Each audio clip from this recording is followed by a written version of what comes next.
Well, hey, good evening, everybody. Welcome to the Nearest stream. I'm Nearest, and tonight we're going to be playing some Disco Elysium. It is Disco Thursday, after all. So yeah, we're basically just doing a playthrough of the game. We started a couple weeks ago. This is our second session on this particular playthrough, so we're obviously still on day one and haven't even looked at the body yet. So that's cool. Oh, looks like my controller's being fucky again. Yeah, we are day one at 4:30 in the afternoon. Ah, goddamn, kid was playing. Everything's terrible and I hate everything. Hold on.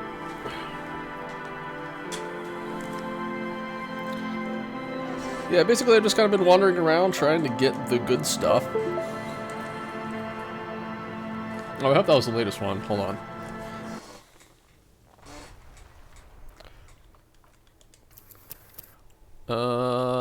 It is... Yes, okay. So basically we just got Jamais Vu. I think that's kind of the big thing here. And the 15th Indo tribe. Basically I was avoiding looking at anything on the map because I wanted to have those two in play when I did, because now I get experience and money whenever I look at things. We also have the inexplicable feminist agenda, which actually has come in handy so far. Feminism has won the day. I am going to learn the Losum Way Home. I was going to save that slot for volumetric shit compressor because I'm sure I'm going to need it. But I have a couple of up points held in reserve. We can use those for that. I'm going to talk with Elizabeth again. It's raining again. The young woman looks up at the overladen sky. It was clear just an hour ago. What's this fuck the police business? Excuse me? She doesn't understand. She's uncomfortable. Maybe you should drop this line of questioning. The street sign says fuck the police. Oh. Well, I didn't write it there. I'm just sitting here. What about the other side? Pigs go home. Who are the pigs? I don't know anything about that either. As I said, I didn't write it. Pig is a widely used term for members of the police. It's not loving. No need to worry. We are not saying you did. Okay. Well, I didn't. She leans back, shoulder relaxing.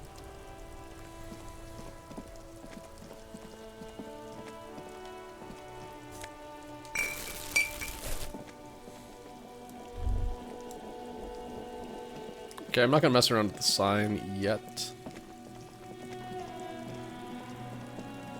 Can't remember which button it is. There we go. Oh, hold on. Smells like spoiled meat, curdled dairy, a human being decomposes. This winch mechanism has been oxidizing for some years.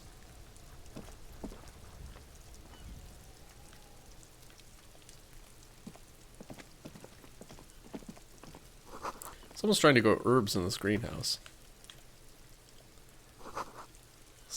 This kid's ladder is rickety but still climbable.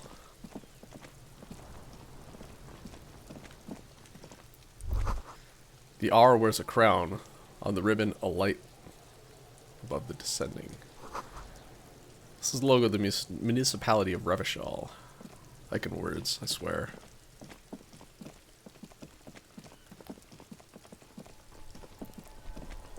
So yeah, I'm just gonna run around for a bit and grab the yellow dots I haven't gotten yet.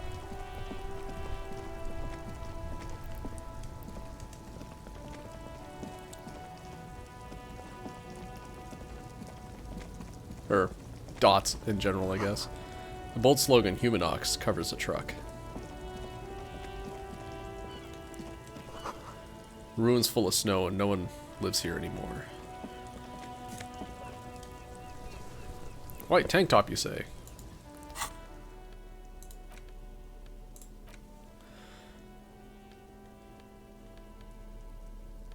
What do I have equipped? Physical instrument. Conceptualization is good. Suggestion is actually pretty bad. I'm okay with that trade-off. Suggestion in Half-Light versus Esprit de corps. That's fine. Action speed and rhetoric. And this one's just flat perception. Yeah, alright. I'm okay with my items.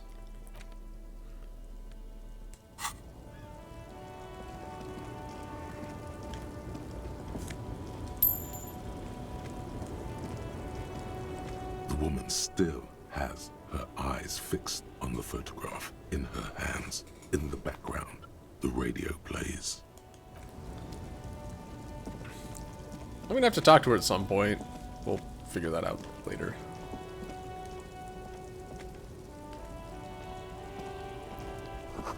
Foreign car kept in good condition.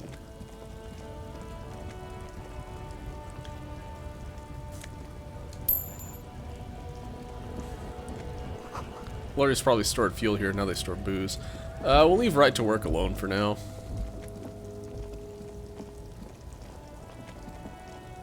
Alright, getting out of here is kind of, in and out of here is kind of tricky on controller. Never mind, it's super easy.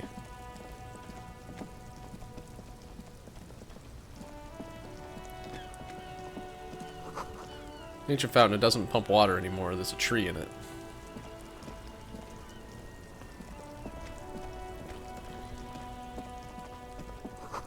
Plastic rack macaroni stamped with humanitarian aid.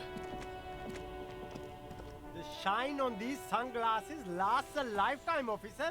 100% guaranteed.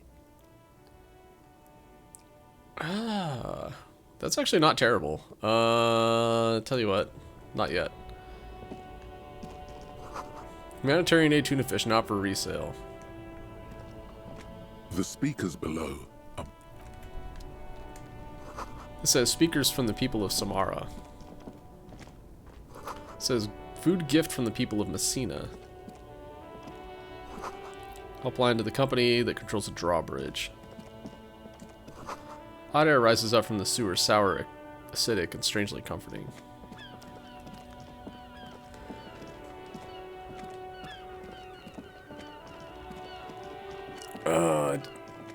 Do I need the sausage right now? I think we can hold on that for a minute. Water lock out of order until Wednesday at 7:15 a.m. It is Monday?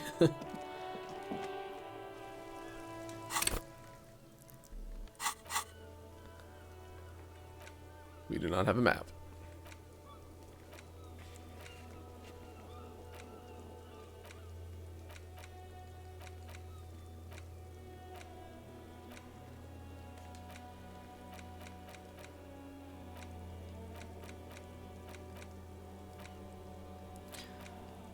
Look at all these cases we finished because we're so on top of things. Roy's Pawn Shop, fast cash for faster times. I do want to look at the body. I think I'll do that once I look at all these orbs. Tire tracks leading onto the roof, slush and rain. It's almost washed them off.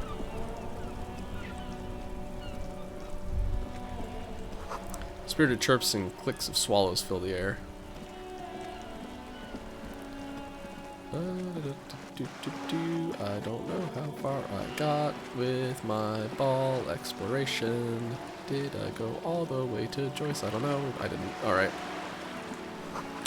Lonely cormorant surveys the sea, indifferent to your approach.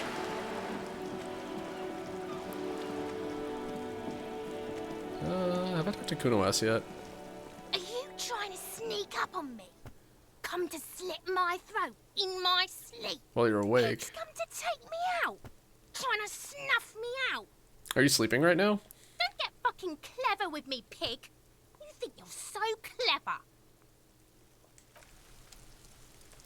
Okay, how long for the long way home? Lonesome long way home, even.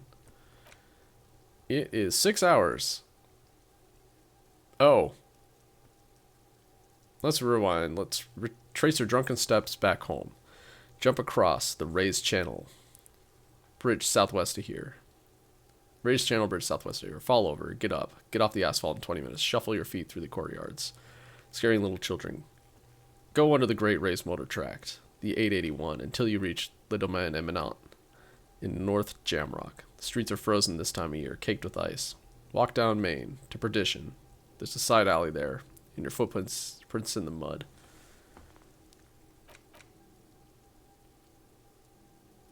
I'm just going to go ahead and preemptively unlock this. Garden hose won't be of use until the snow melts. Balcony with a view to the yard and the hanging.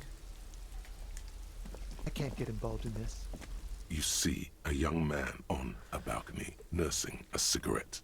His eyes have been following you for a while. I honestly think that my feminism thought will help me with the smoker on the Not balcony. looking for any trouble, officer.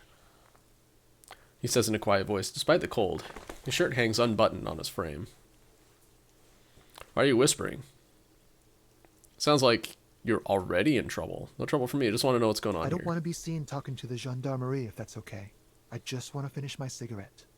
Don't let him go. This could be your witness.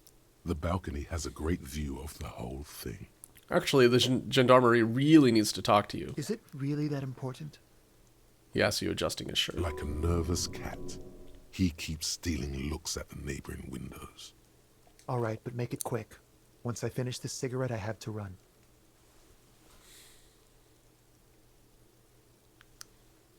Can you tell me your name? Looks like you have a good view of the Whirling's backyards. Can you tell me anything about the hanging? All right, we'll talk later. I'd even go so far as to say that the view is a little too good, my dear gendarme. Do you have an estimate of when the body will be taken away? Nope. We will remove the body as soon as possible. Now tell us, where were you last Sunday? Oh. You already asked me that, didn't you?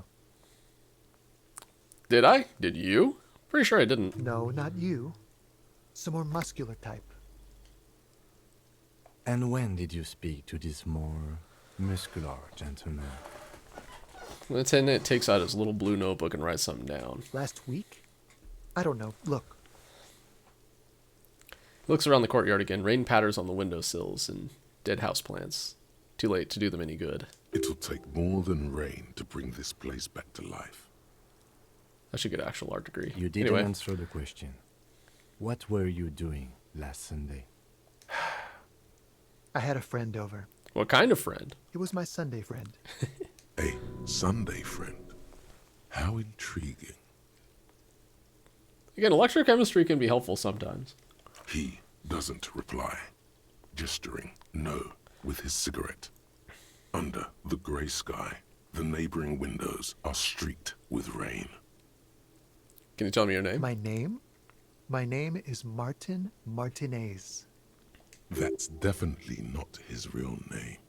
You're not actually called Martin Martinez, are you? No, of course not. Could you please lower your voice? He scans the courtyard. It's silent like the bottom of a well, every sound captured and reflected back. No. We won't. He takes one last drag of his cigarette before stubbing it out on the balcony. Now, if you'll excuse me, I really need to get going. This is a red check. I don't think I have anything that will help here. I mean, I do. I just don't have it equipped. Good luck with the investigation.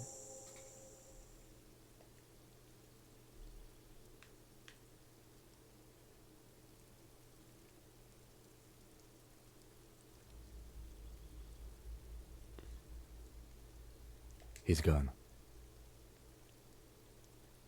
Lieutenant puts away his notebook and turns to you. We should run after him, see where he No went. point in running.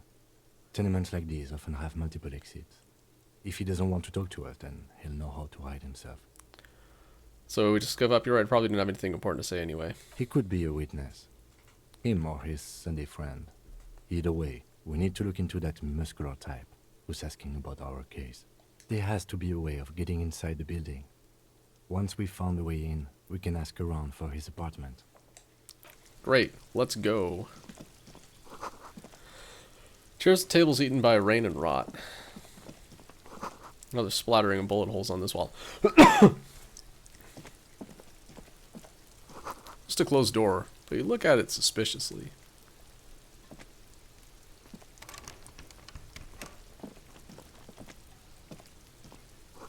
These barrels are half full of rainwater. Oh, what's this?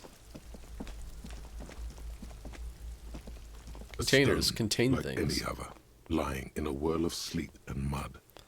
Maybe there's something under it. Turn There's it a over. key beneath Hey! it, rusty from the dirt. This means I don't have to convince the cleaning lady to let me in. We can just go in. This must be for the front door. I don't think I've ever gotten this Pity one. it doesn't have the All right. apartment number on it. This building has hundreds of apartments. Are we going to find the right one? We'll just have to go in and see. Put the stone back. Oh, wait, never mind. I'm dumb. No, I can get in. Yeah. All right, I think I'm actually going to leave once I look at these delicious green balls. Eviction notices and missing pets are plastered on top of each other. Oh, what's this? Logic and authority, all right.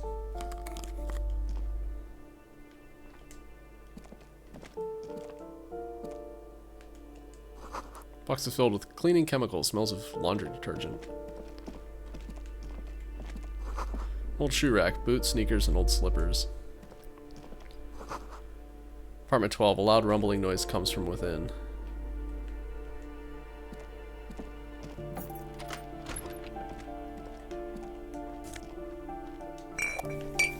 Okay, we got some alcohol and some magnesium, alright. Moss crawls in these bathroom tiles. Actual moss. Shower curtains are covered in some sort of slime. Money!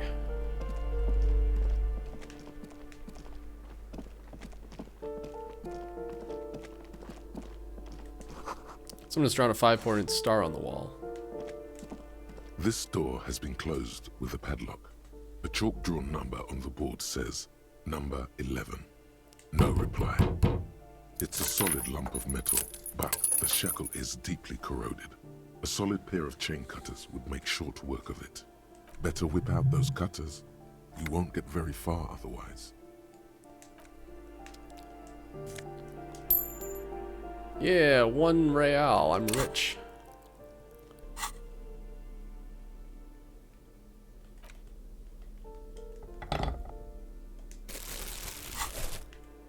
This door has been closed with a padlock. A chalk-drawn number on the board says, number. The shackle snaps like a twig, and the lock falls to the floor with a little thud. It should be possible to enter now. After you, detective.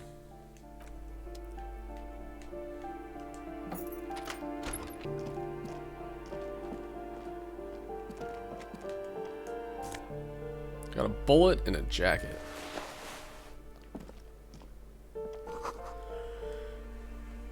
Books of critical theory on the monstrosities of capital and such. Photos of revolutionaries posing with guns. Revolutionaries love to post with their guns. Flamboyant poster of a white star, real lithography. A plaster cast bust depicts a middle-aged man with impressive sideburns.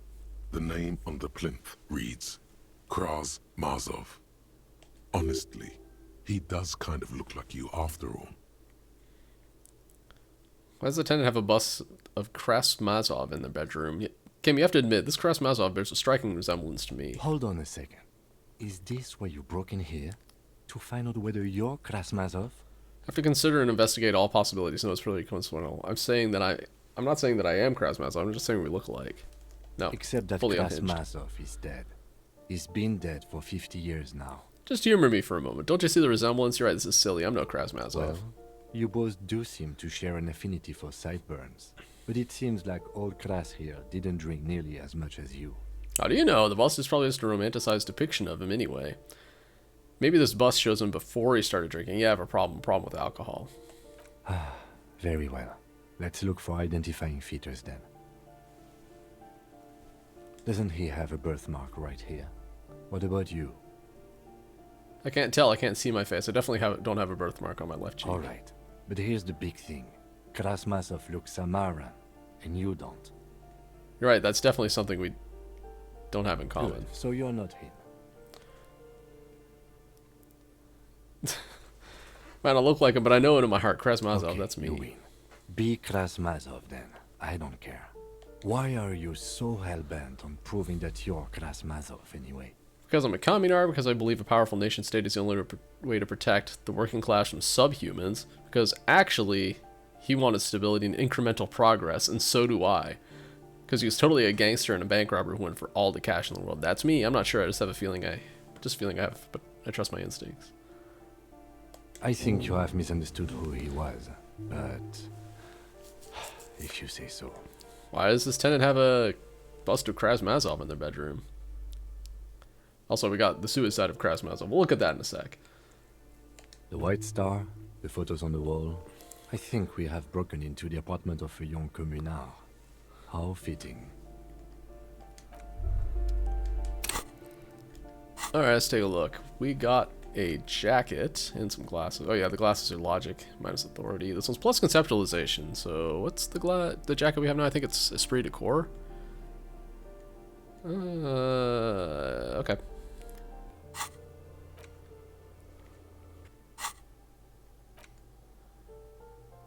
Alright, the suicide of Krasmazov. There's something you can't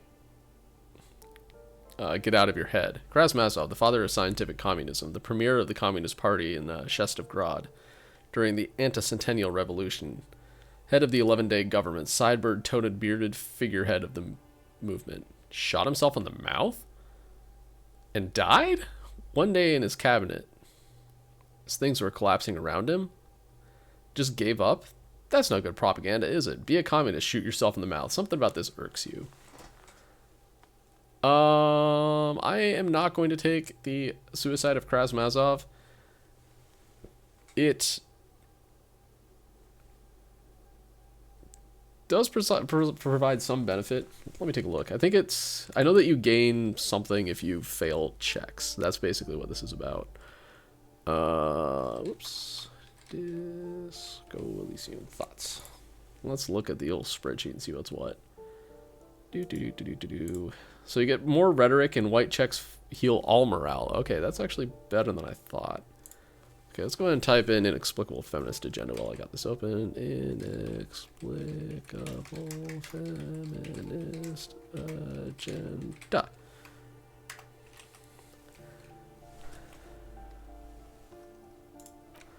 Which is +1. Why? Oh, that's for empathy +1. Oops. Electrochemistry -1.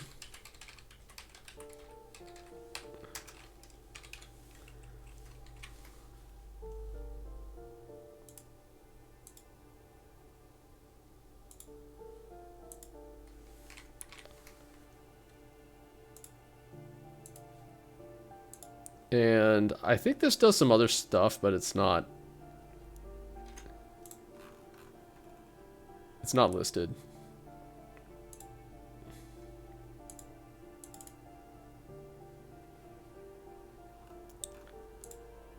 Because you get some other benefits whenever you're doing certain roles.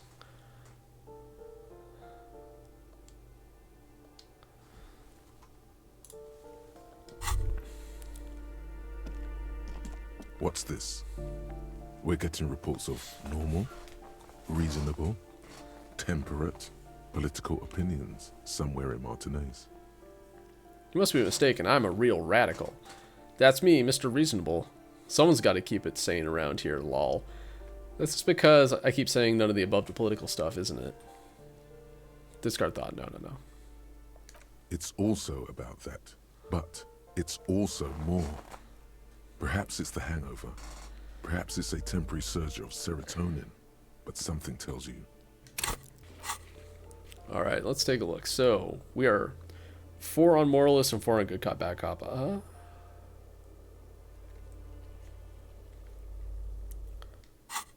It's time to become a citizen of the Kingdom of Conscience. What's the Kingdom of Conscience? It is not a place. It is a moment in time that can only arise in the right circumstances. In all of human history, it's only been achieved a handful of times. How do you bring about these circumstances? Incrementally.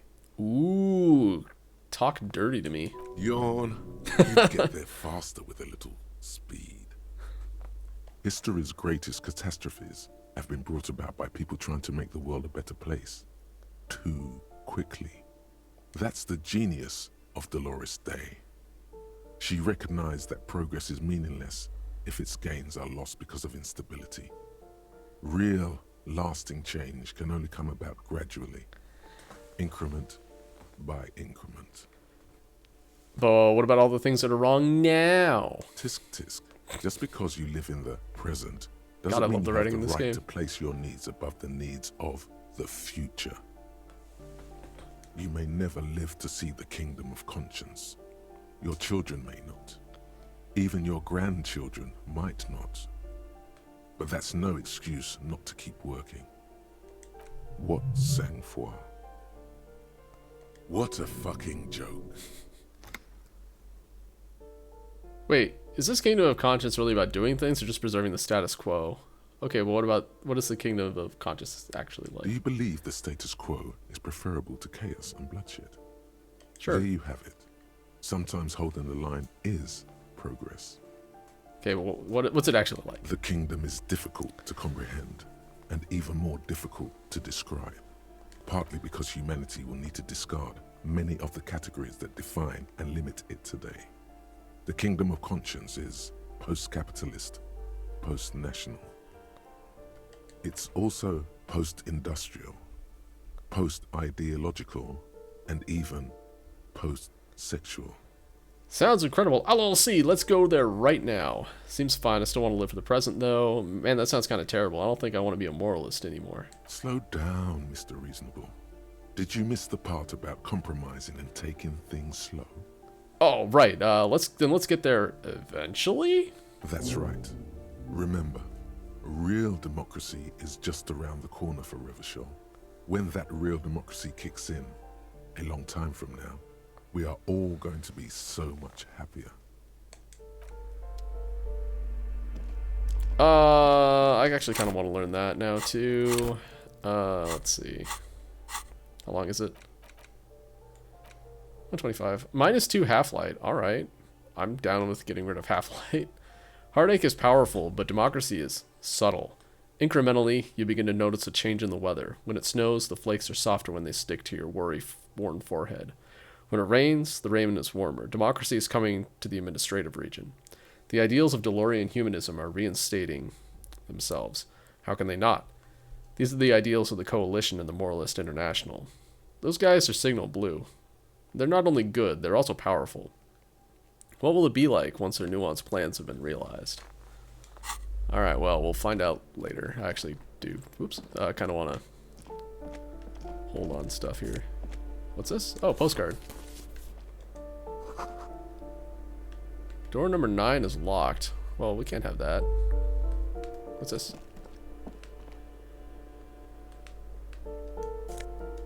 Money! Money!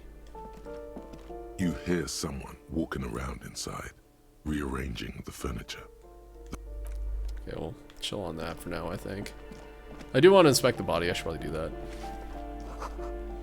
Carbonate, their mailbox is overflowing.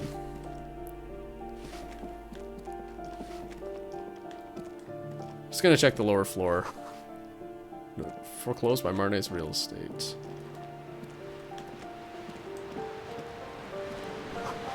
Sea below looks cold and wintry gray. Someone has torn down the wall.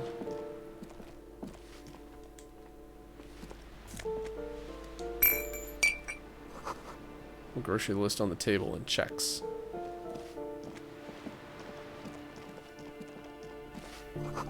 The graffito says a firing squad for the rich.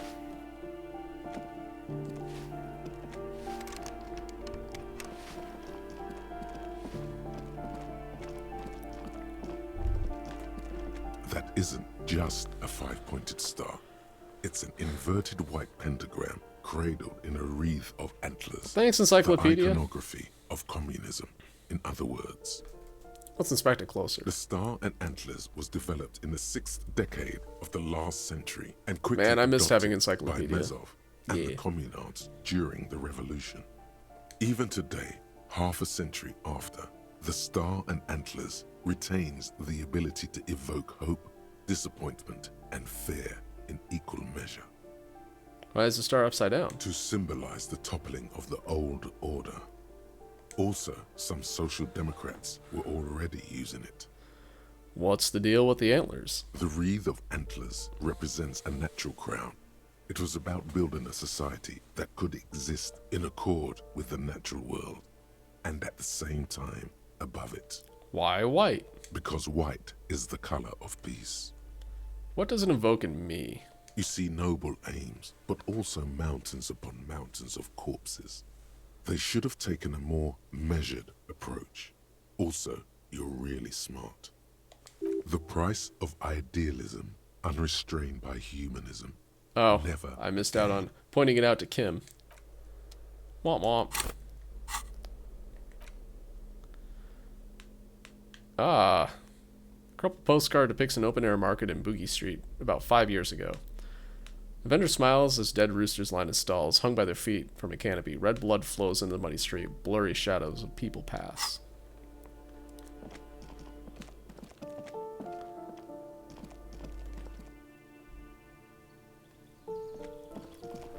Whoa! Alright. Alright, let's go talk to Kun. Do I want to talk to Kuno? Not really. Oh, I got super sidetracked here. I was going to grab these balls. Inside the frame of a motorcycle and repair and the tools to disassemble it. Cape Side Apartments. Rue de Saint Lane, roundabout north. Looks like there was more construction here once, decades ago.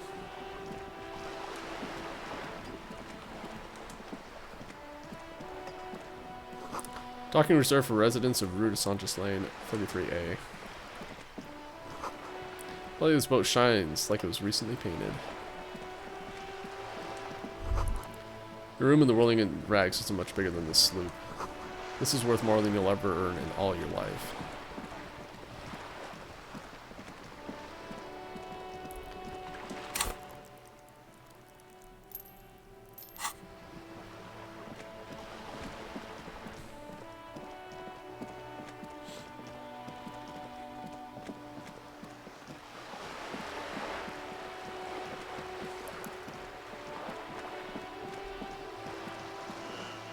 Just had a thought.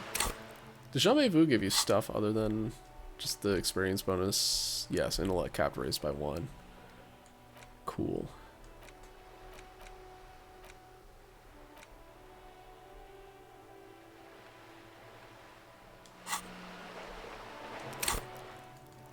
So that means we can have a lot of savoir faire. Intellect. Oh, something else is increasing this one. Oh, it's because rhetoric was my favorite ability. Savoir faire, which is at 1 for some reason. All right, cool.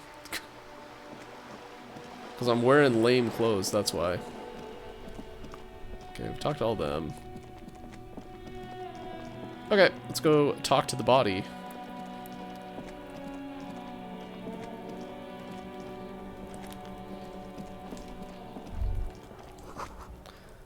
Sliders for kids wouldn't hold the weight of a grown man.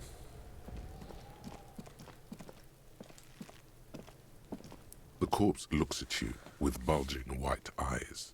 The face around them does not look human. It's swollen and ready to burst. His lips are fish-like and his tongue like a ball gag in his mouth. You seem to be holding your breath. Look down. A cargo belt twists his neck at an unnatural angle. The body below appears stiff. It's letting out an ungodly rot. The smell seeps in, even through your clenched nostrils. God, why is it so bad? Active decay. It's okay to throw up, officer. No one is judging. He's about to blow! Cock's gonna blow, Kuno! Whoa, phrasing. Let go of your nose without throwing up. The smell is repulsive. It pushes in from your mouth, more instant and more familiar than anything you'd expected. More fever than odor. It fills your mind, flushing you from within. Alright, we could let it out, or we could get more dialogue by trying to walk away.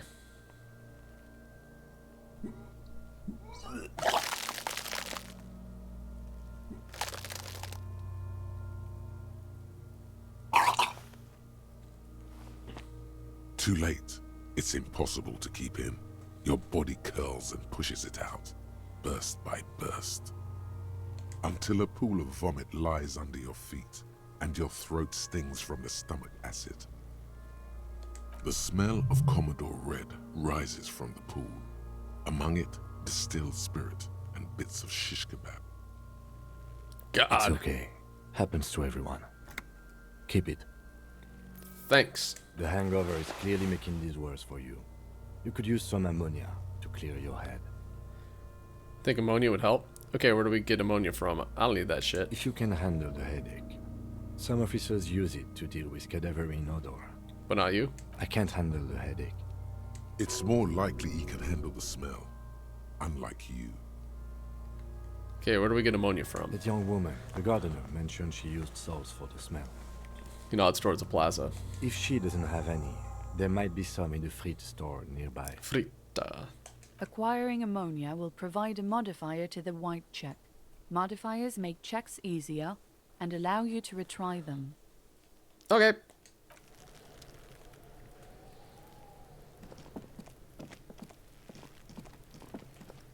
Is this a visual calculus check? I can't remember. There are several footprints in the mud, left by work boots. Yeah, alright. We'll be back for you, visual calculus check. I failed this one too, so the one with the fence.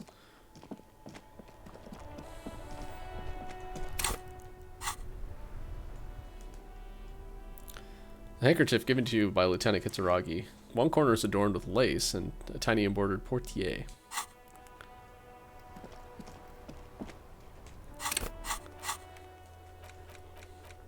Get ammonia from the gardener or the fritta shop. It'll make it easier. Hello! Hello again, officer. How are things? Do you still have your salts? I think I could use some. Sure. I'm done with them. She takes a small capsule out of her breast pocket and hands it to you. Go easy on that stuff. It gave me a terrible headache.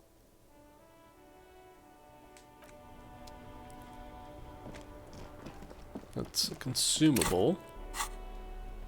Oh, there it is. A thin glass tube wrapped in cotton netting used treating fainting spells. Produced by Saint Baptiste Pharmaceuticals. Oh, I guess it's not usable.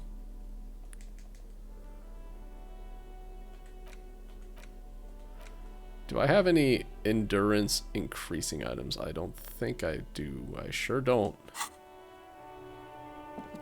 So we can do that. Just help out a little bit. Increase them stats.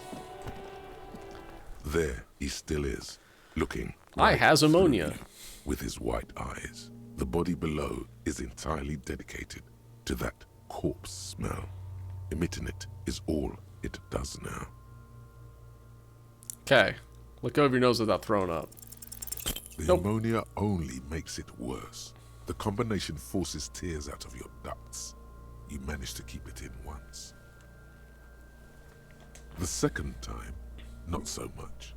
When the vomiting is done, your cheeks are wet with tears.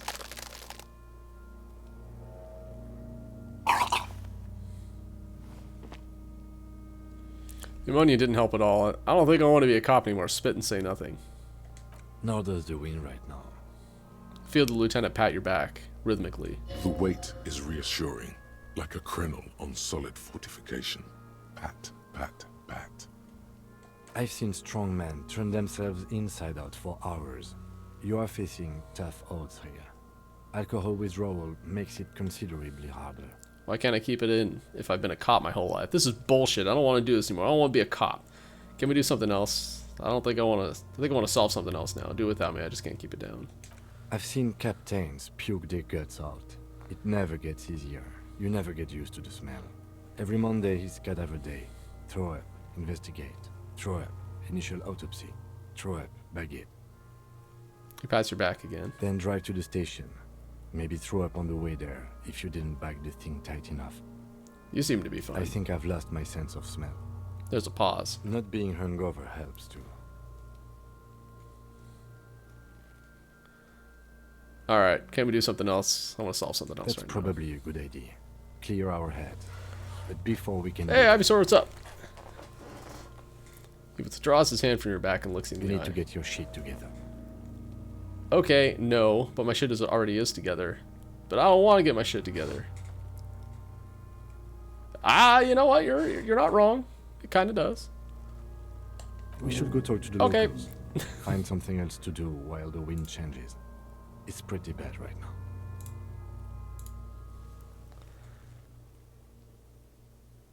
now. Yeah, I've played it a couple of times before. You've gained a thought. A couple years ago. When this Last year, I dialogue is guess. over, go to your thought cabinet and internalize it for special bonuses and effects. I like it a lot, so I'm playing it again. Give it half an hour. Get yourself together. Then come back and have another go. Alright, let's get volumetric shit compressor. I knew I was going to need it. Like, my stats aren't very good. Boop. Volumetric shit compressor. Your shit is apart and it's rather unbecoming of a cop and a human being. It's supposed to be the opposite of that. Together. Compressed in a small area. To achieve a solid level of shit compression, squeeze your butt cheeks together for 30 minutes. Do something similar with the two hemispheres of your brain. Talk to people. Maybe that'll help. Alright. Hey, Kuno's a people. Let's talk to him. Kuno's got this. Yeah, it's day one, but it's kind of late in day one, and I got like 3... Or hold on, let's take a look. So the inexplicable feminist agenda, I got that before I left the Whirling in Rags. So, or I got it available to learn, so I basically just equipped it and went on my way. And then, yeah, basically I beeline to Joyce to get 15th Indo Tribe and Jamais Vu, just because they're really fucking good. And, yeah, just kind of wandered around, did some other stuff. And these other ones just kind of came as we went along.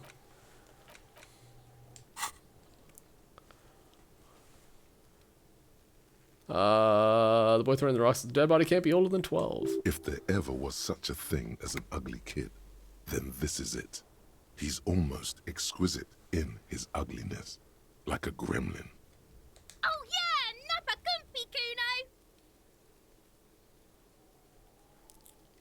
I wish I spoke Finnish. Anyway, hey kid, a word, police business. Moment of your time, please. I'm not getting into this right now. Right in the dick, Kuno! Get him right in the dick! The children ignore you. Love it in the dick. The boy is sweating profusely. His eyes are like two black holes and his jaw is twitching as if trying to break free from the empire of his body. Hold on, what's that mean? The kid is obviously high. Stop getting high at my crime scene. Stop using slurs on my crime scene. That's not how we do it. Can't talk, pig. Shit's coming up strong. Throwing rocks. Shit coming up strong. That sounds good. Joyous. You should hang out with this kid and see what that juicy shit is all about. Yeah, Kuno! Ride the lightning, Kuno! Kuno's riding it, see? He wipes sweat from his brow and sends another rock flying. Rake, Kuno! You should throw the rake at him, Kuno! Is it a rake? The fuck does Kuno know what a rake is? Kuno's not a gardener. Kim, what should we do? Are you kids siblings? Kid, you want to hang out? I'm not a narc. Look, I have questions for you. We shouldn't do anything. I don't tempt such forces. What forces? You will see. Okay. The language these kids are using, pure unfettered id. There will be no reasoning with those creatures. The fuck are you talking about? Throws another rock. I don't think he knows what siblings means. Calling us Kuno! He says we're fucking each other! Sure. Kid, you want to hang out? I'm not a narc. Fuck no. Kuno doesn't buy that shit. Boo. Fucking entrapment shit. I mean, I know that if you... There's storylines you can do where he'll basically sell drugs for you. So, you know, we can hang out later. Alright. Entertain the Kuno.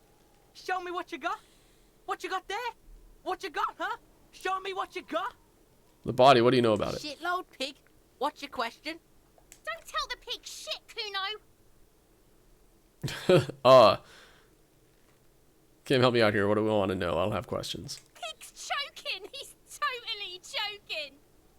If I were to want to waste my time, which I do not. Hey, I do would want to ask waste them my time. I who need to get is volumetric Oliver shit compressor. Bear and the usual. The usual being, have you seen anything out of the ordinary? Or Have you seen anything suspicious? You know who it was. Kuno's fuck imp. Kuno uses the fuck imp for target practice. Cool. How did he get there? Probably climbed. Kuno was busy down the road when that shit went down. So he didn't see it happening. You heard Kuno. Kuno wasn't even in Martinez. Kuno wasn't in Revachol. Kuno wasn't regional. Oh, okay. Where'd you go then? I don't know. Some fucking He looks around trying to come up with something. Mesk or I don't know. Some other place. Night City. Kuno was in fucking Night City. There is no Night City anywhere. That sounds like the name of a city in some pulp science fiction novel. That's a fictional name. Night City doesn't exist. Why you gotta be riding Kuno's ass? You haven't been where Kuno's been. You haven't been in Kuno's head. You wanna know where Kuno was? You wanna know what Kuno's been fucking up to? Don't tell him that, Kuno. It's lame. It's not fucking lame. Kuno's building. Oh, that's Kuno's right. City, Night City, Rage City, the City of Rage. That's it, and it's not lame. His aunt town. Lame. That's the name of Kuno's City, bitch. Get the fuck off Kuno's back.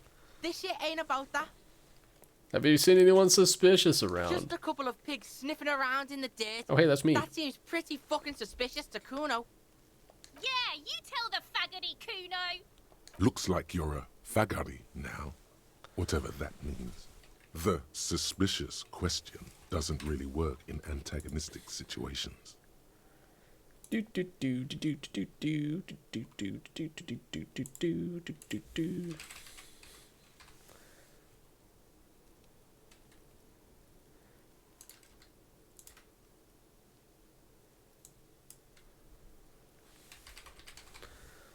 Do do do. Let's try Estonian.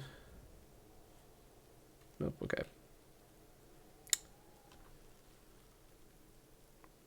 Nope. More on this later. Right now, let's talk about something else. You're testing Kuno's patience here. Get lost. I want to discuss the body with you The again, fuck Kuno. about it. Nothing. You're testing. Get lost.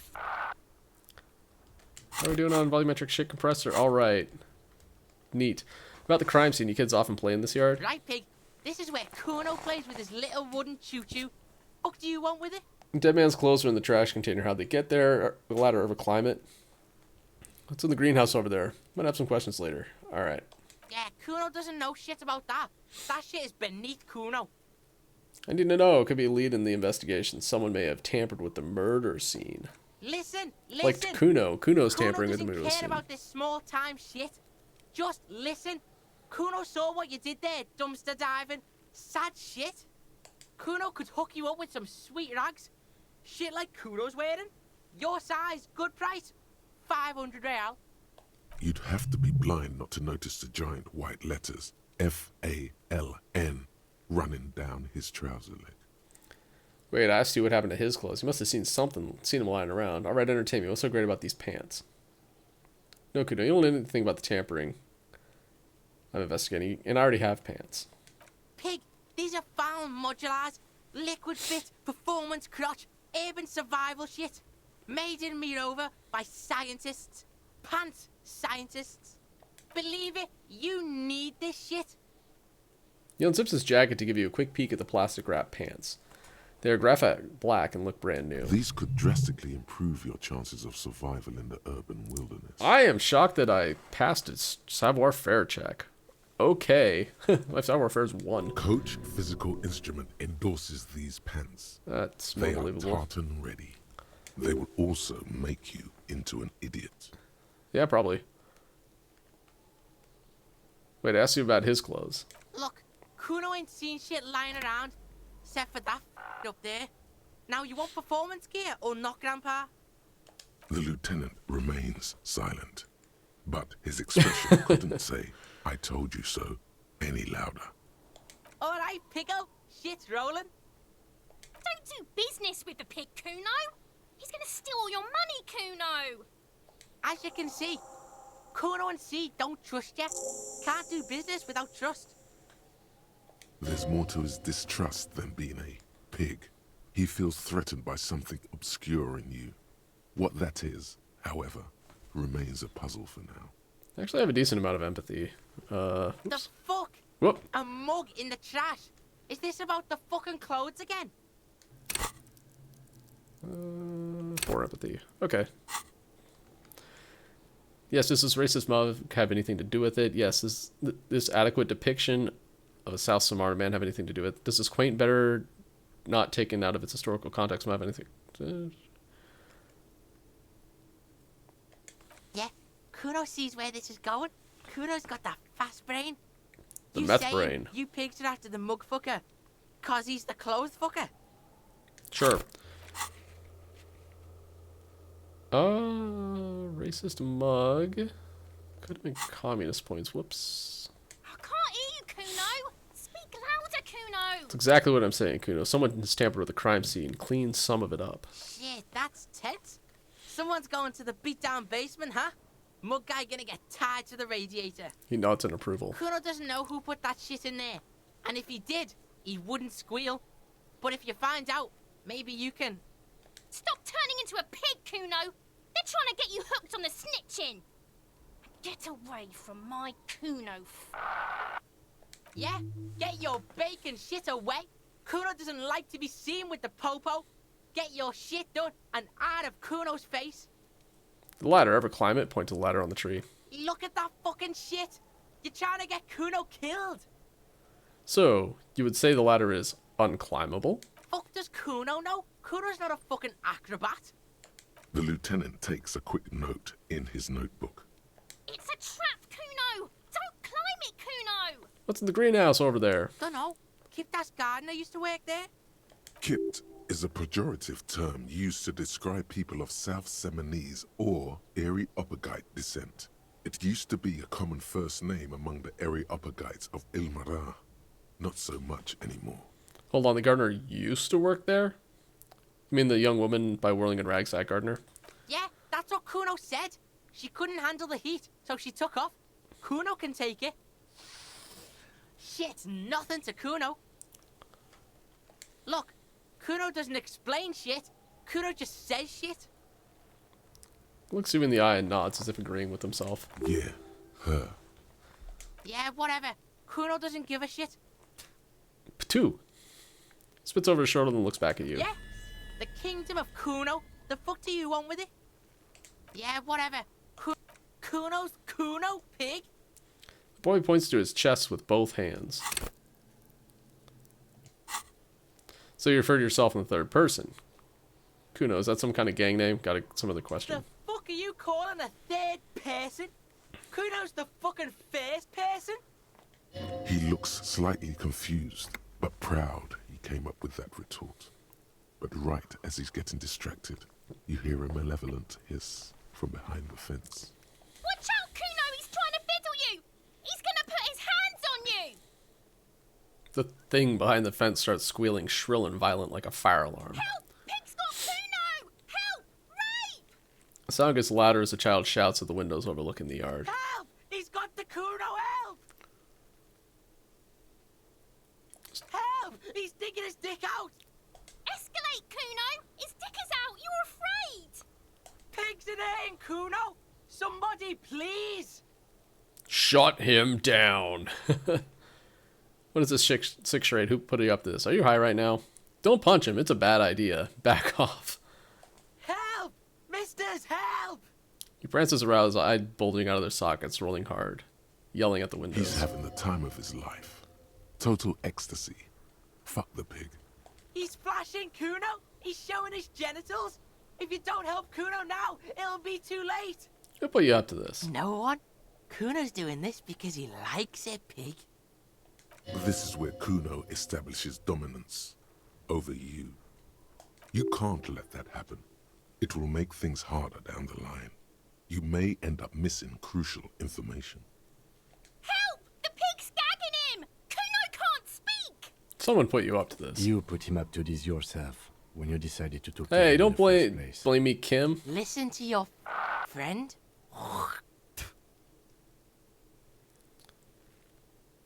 Kuno hawks a loogie to the ground. The phlegm is yellowish and bubbling somehow. Kim, did you do this? Yeah, we're all in this together! The banana poiko's losing it.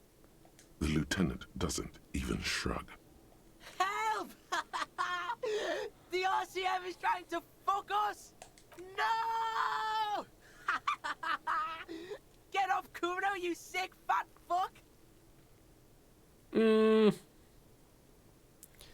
Alright. I'm not going to pass this check.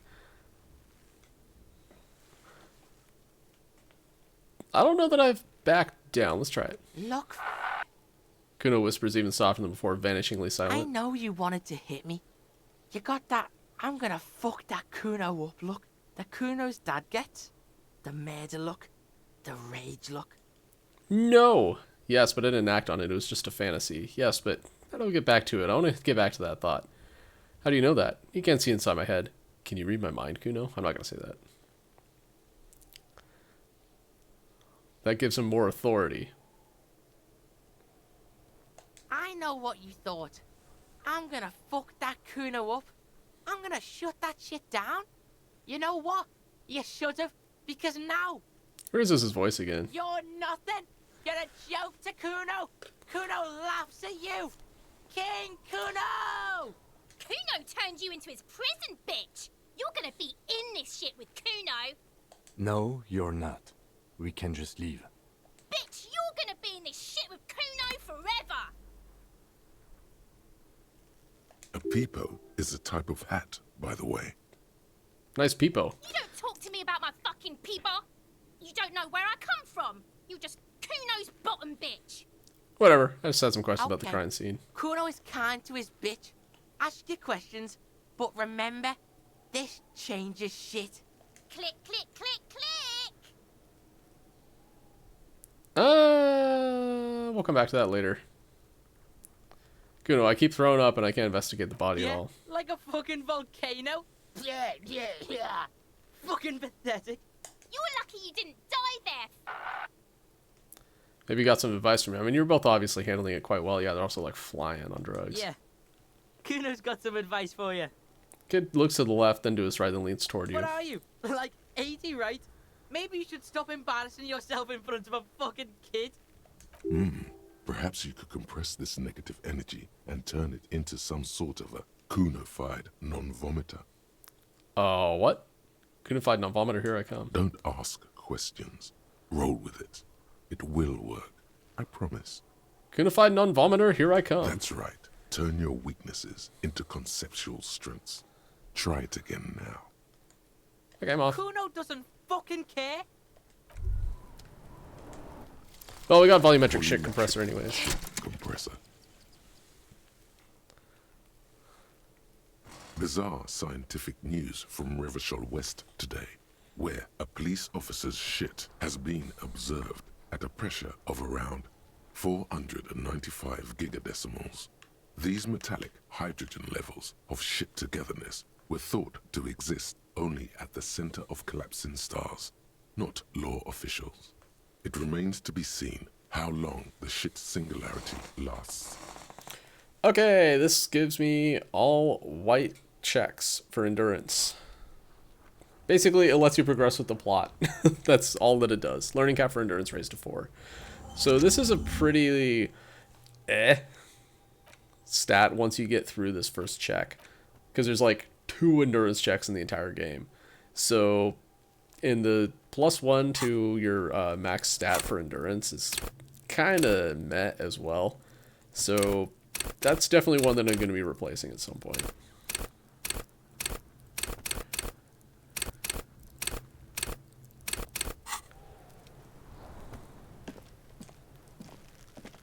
There he still is, looking right through you with his white eyes. The body below is entirely dedicated to that corpse smell. Alright, we can still get Emitting XCOM is here. all it does now. As you We didn't- breathe in, Oh, the almost odor did. comes over you. It's the smell of the mind Okay. telling you to run, and your stomach to wring itself empty. With your hands at your sides and your eyes squinting, you stand in it. Do they always do that? They do after 7 days, yes. We are deep in decomposition here. The man before you is naked, but for a pair of underpants and enameled boots. His His skin is greenish, marbled with decaying veins, and blotched by lividity. A fading web of tattoos covers his chest and shoulders. The cargo belt used to fasten him to the branch above appears industrial in strength.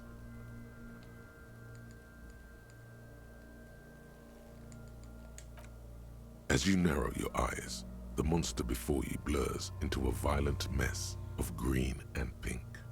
Observe. Only the lower extremities are pink with a dash of blue. His fatted hands, thighs, and his neck, just above the noose. The rest of the corpse appears dark green in the cold spring air. I'm squinting, Kim. Why am I doing it? How should I know why you are squinting, officer? His face and hands are pink, thighs too. The rest is greenish. Oh. You are trying to assess lividity. The monster comes back into focus, an explosion of color, coursing with dark marbled veins. His stomach appears pregnant with something. Black liquid streams down his thigh and onto his boot. So, what do you think? I think he's dead. I don't know what to think. What do you think? Something's coming out of him.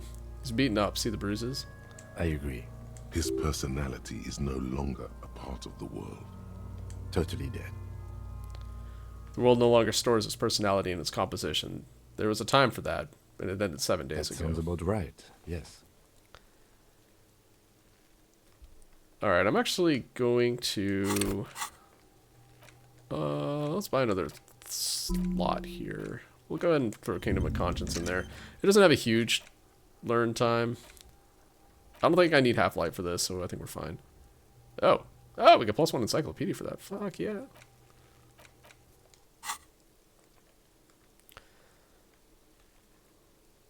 Already know something's coming out of The him. pool of blood and feces has eaten into the frozen mud below the man's feet.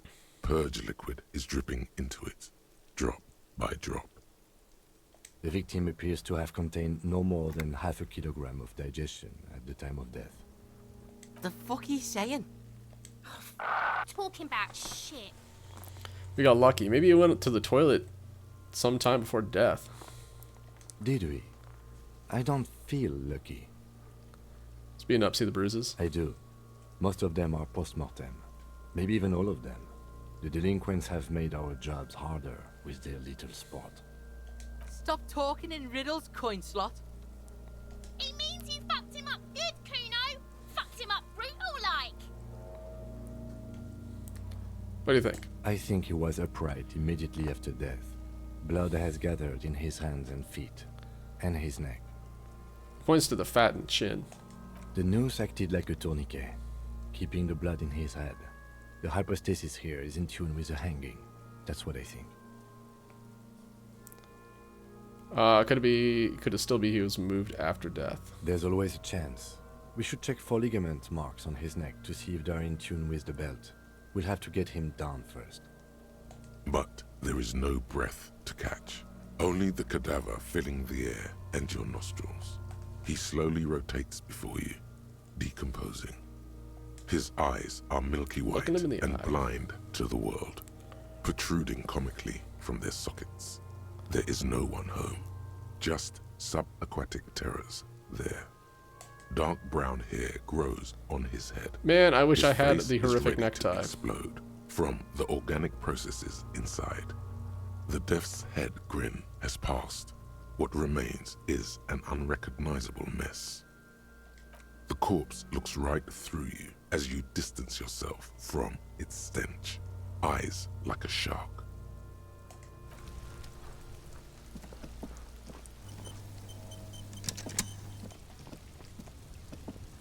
An inconspicuous pile of the roofing material, Eternite. It's nothing. Someone just left some roofing material slanted against an old shack. Because Nice. there's a secret door hidden behind the panels of Eternite. That's why they're too orderly. All right, let's pull him There aside. it is. You see a shabby little door.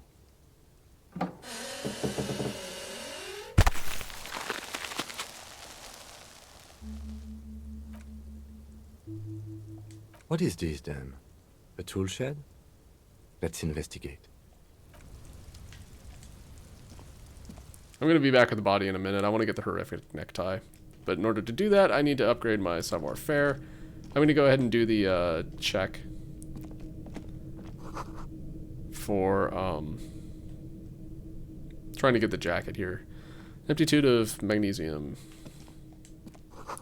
Cured pig's head looks mummified. Poster says, get out of the way or get fucked up.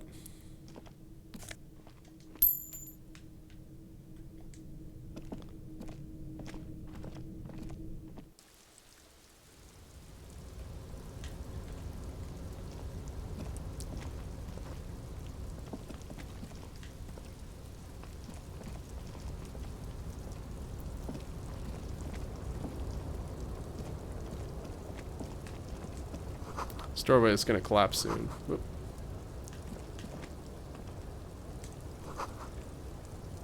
Restoration pillars keep the ruins together.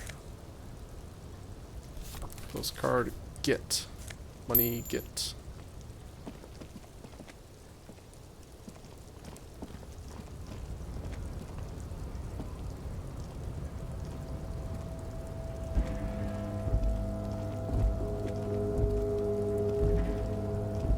Oh, how do you get up here?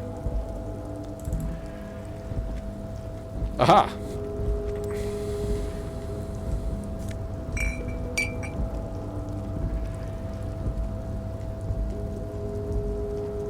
Looks like someone left his tarpaulin cloak hanging on the railing here. When the wind ruffles the cloak, you can most definitely see a white rectangle on its back. Son of a gun, it's a cop's cloak. Yes, it's probably yours. It bears the RCM insignia, and you have a habit of being careless with your equipment. He judges the drop. You could probably make the jump. You look like you've done some track and field in your day. The wind is aggressive up here. The lieutenant looks at the enormous crane towering in the distance Awesome. over the container yard. The look in his eyes is a mix of the engineer-like interest and the wonder of a 6-year-old seeing a horse for the first time. Motherfucker. Whew! Look at that. Now that's a huge crane. Yes, that's one way of putting it. It's certainly an impressive achievement of engineering. But I digress. We were focusing on your cloak here. What exactly are we doing up What here? are we doing? We're awfully close to breaking into the industrial harbor. They're bound to have information for us. I thought that was our intention. Or it could be that we are just exploring. He looks around, wind rustling his hair. He's thinking you've forgotten where you are again. Really think this cloak is mine? Should I go for it? Jump? The cloak? I do think it's yours, yes. As to whether you should go for it, He looks over the ledge at the cold pavement below. well, it doesn't seem too dangerous. 2 meter stops. Whenever you're ready to do it, I'll be right behind you. The cloak looks like a bag of goodies floating in the wind. Who knows what its pockets may hide? I need to re-equip if I'm gonna do this. What is killing my savoir-faire? Shoes are. Goodbye, shoes. Pants are as well. So we're just gonna, like, go half naked. Do I have anything that increases savoir-faire? The answer is nope. This postcard depicts an ill-advised residential area overlooking Jamrock Quarter. 13-story buildings line the hillside like sarcophagi, and ominous fog already rising from behind. These are the last boom years. In 39, the project fails catastrophically, leaving behind an opiate and hepatitis B infested slum. A tarpaulin cloak with possible RCM markings is still caught on the railing. I actually don't really want to pass this.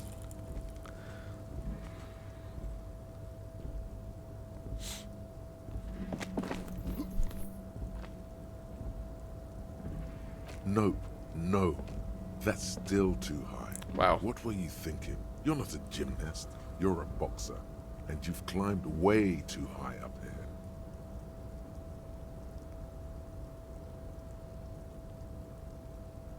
You could have died there. Shit, shit, shit, shit. I'm failing you. This wasn't part of our deal. Hey, hey! What happened?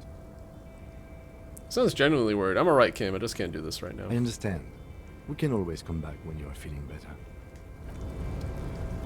Alright, let's go and put those pants back on.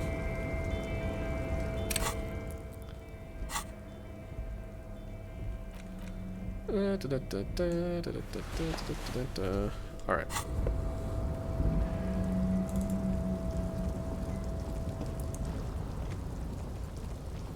Okay, I'm gonna go ahead and drop a point into Savoir Faire. I need to go get the horrific necktie.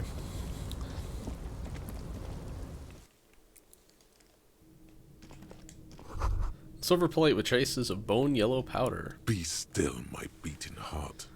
It's amphetamine. Sweet amphetamine. The lieutenant isn't studying the powder in the mirror. He's studying you. There's a good, vague way to ask where he stands on drug use. Professionally, I mean.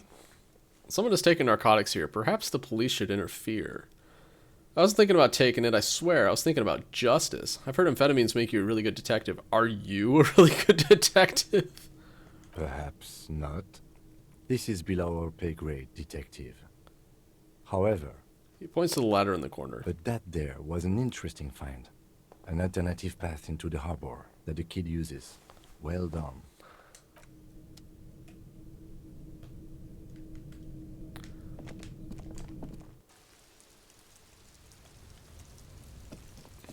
Okay, back to the Whirling in Rags. Actually, I haven't been in the Whirling in Rags since I've gotten Jamais Vu and the Indo Tribe one. It's raining again. It was clear to... Okay. So there's some dots in here that I can look at.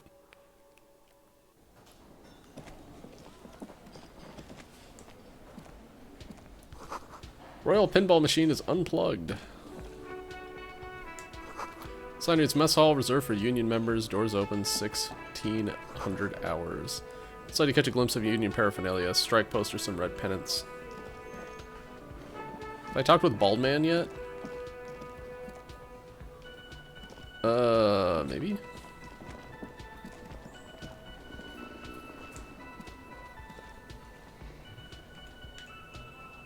Gotta spend money to make money.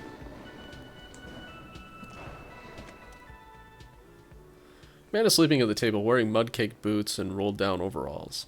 The back of his shirt reads Wild Pines, encircled by a logo with a tree. On the counter, rolled out of his open hand, you see a blister pack of headache medicine. The man does not mind. You probably need them more than he does. You've just picked up some magnesium. This item... All the rum has been knocked over, beautiful dark liquid spilling out. That sugary black rum stain on the counter makes you teary-eyed with joy. It's almost touching how syrupy and sticky it is. How long have you been up already?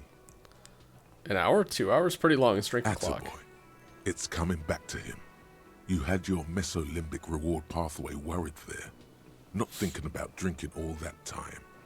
It was like you weren't yourself. I've been secretly thinking about it all this time. Actually, I should I be thinking about this? Looks like drinking hasn't turned out too well for me. Now that you mentioned it, I do need a rum and lemonade. I'd love for Gart to serve me up a beverage. Forget about the bar. Or don't forget about it. You should totally try to get a drink there too. But first, you should lick that stain off the counter. Yeah, man. Let's get wild. Lick it. Okay. Calmly, the lieutenant looks out of the window, then to you, licking the tasty rum stain off the counter, then out of the window again. What are you doing? Investigating. I'm an alcoholic. I need to get my hit. I'm sorry I drifted off into my own thoughts and now this happened. We should move. You could definitely go for some more. The titillating scent of alcohol in your nostrils was beautiful.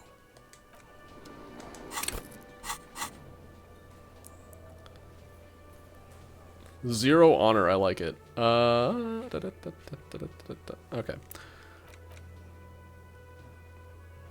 Oh, I guess I could talk to Gart about the clothes, huh?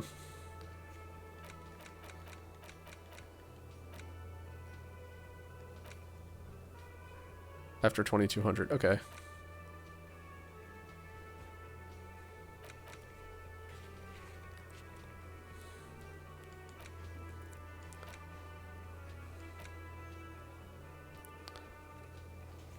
Okay, I'm just checking my stuff. This might take some time. I know who did it, and yeah, it does take a long time. That takes a while. Okay.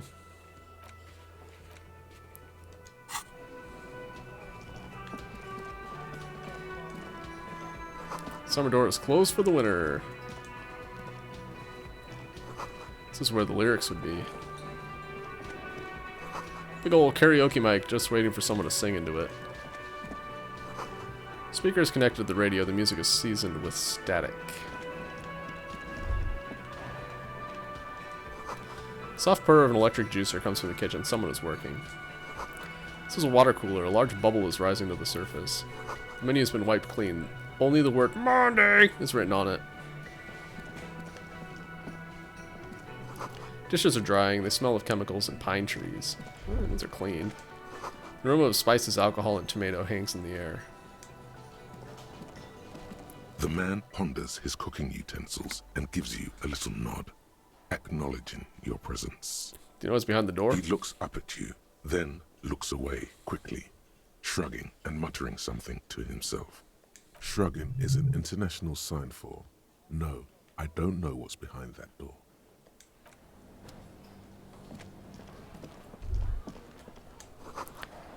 A woman's hand wrote yesterday's menu. Today's starts in a man's handwriting. Whoa, whoa, whoa, what was that? You should totally sing karaoke here, the first chance you get. Your emotions need to be expressed. People need to know your vast, oceanic soul. My soul is immense. My soul is modest. It's normal size. My soul is puny. My soul's cubic content is obscured by the hangover. Exactly. It's measured, level-headed, and it needs to be heard. Through a PA system. By other people. What should I sing when it comes to it? You should sing the sad small church song from that tape you found. Thought it was obvious. Of course, you're really getting a gauge on my soul with that one. I was thinking maybe I could sing something happy, like from those ostentatious orchestrations, folks. No. Don't sing the happy song. It's stupid. Sing the sad song. It's profound. You would need another copy of the tape first, though. The one upstairs is destroyed.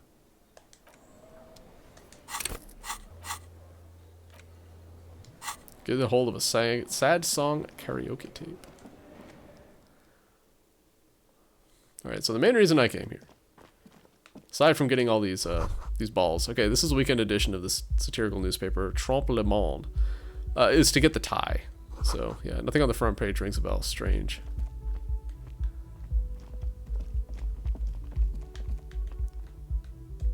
The calendar says it's March. The year is 51. Something on the table. Yeah.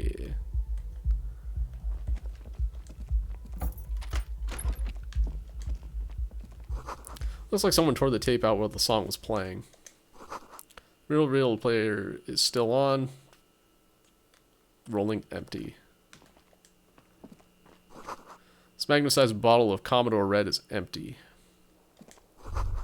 Kim tries not to look at your broken down bathroom door. Kim also tries not to look at the pile of tape viscera on the carpet, or the weird suitcase on the hat rack, or the potted plant dying in the corner.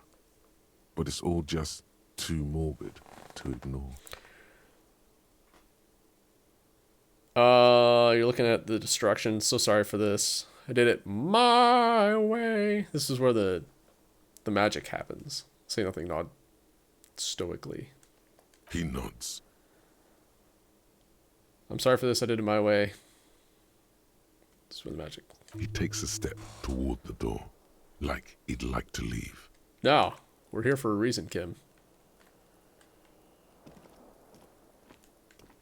The bed is cold and not particularly inviting, but it's yours. The sheets look awful.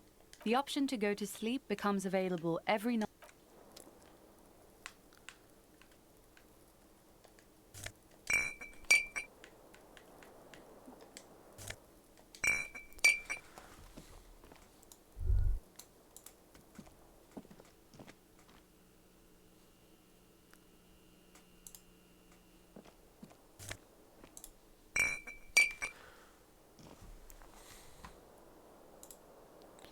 There's a lot of terror in here.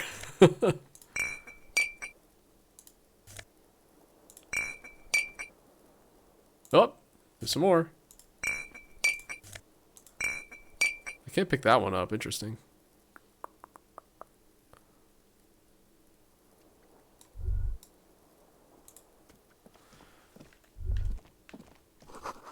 Where's failed to describe how rank it smells in here? They should have sent a poet.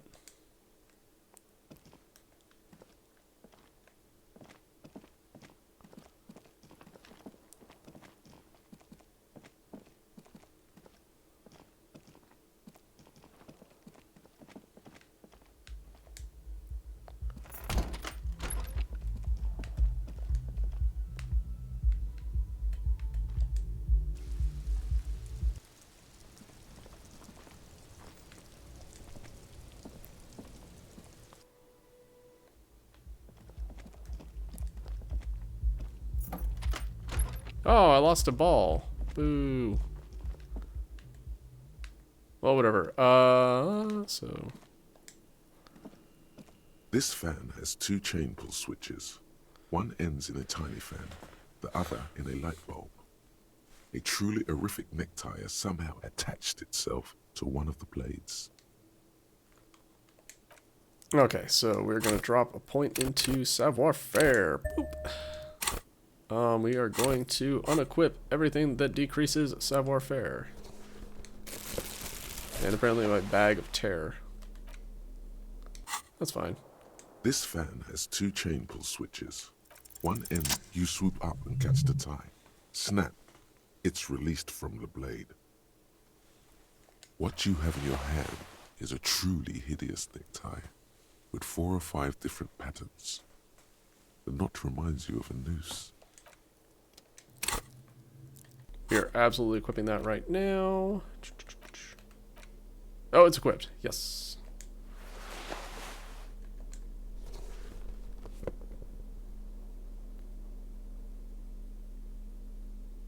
Because, yeah, it gives plus Inland Empire. That's why I wanted it.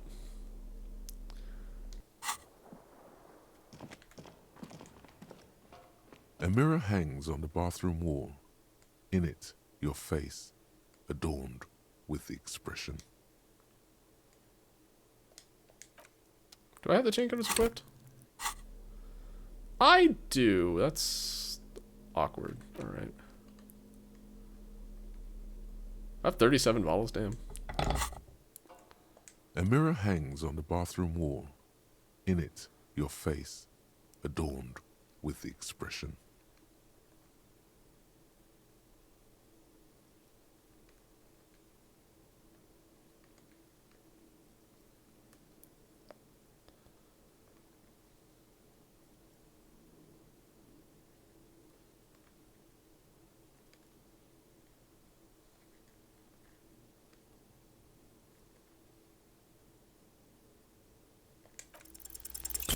The chain cutters slip out of your hands as you attempt to twist the faucet into place. Well, you know one thing for sure. You've probably never been a plumber.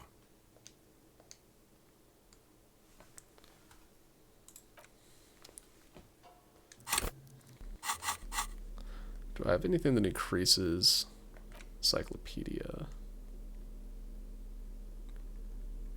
No, but it's... I may not have a better shot than I have for the next 4 hours. Alright, A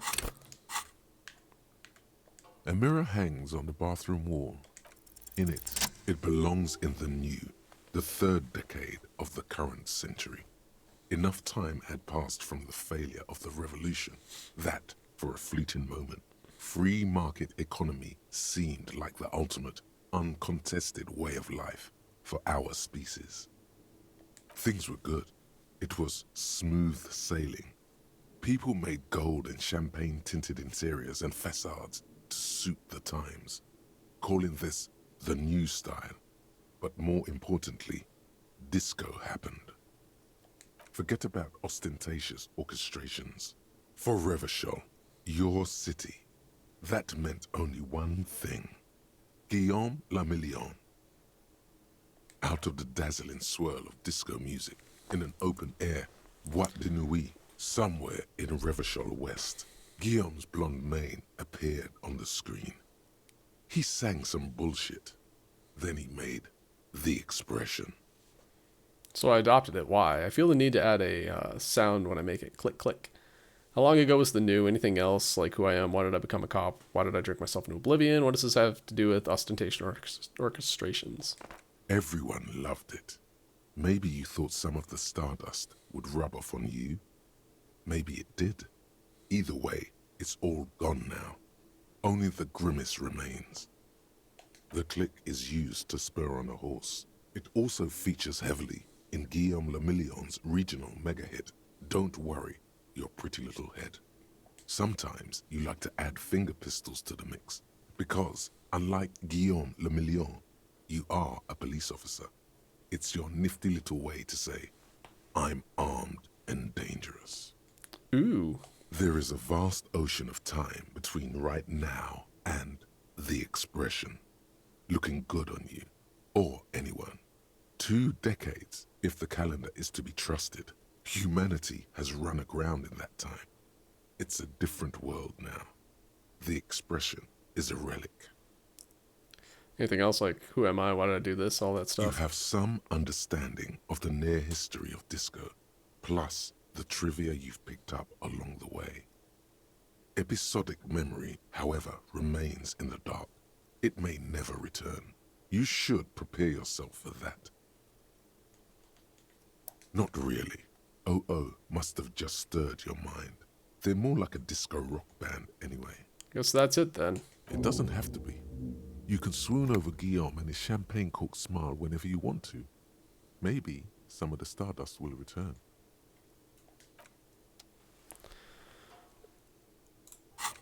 Alright, Guillaume Le Million.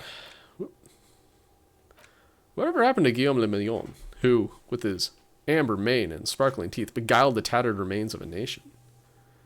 While you suffered and suffered, did he dematerialize in a cloud of cocaine dust, or did he simply stand in the corner and melt into the slendering new lines of some starlit boîte de nuit 20 years ago? Sparrow thought for his great ass, too. Or wait, maybe he became a police officer in Revachol West. Okay, what does this give me? Is it worth? Actually, it's not bad. It gives you +1 pain threshold and all psyche stat cap +1. Okay. Let's keep that in the back pocket, I guess. Probably not going to try and learn this one in this playthrough. I'd like to get some new thoughts in. I say as I look at this and see 3 repeats. So, you know, that's cool.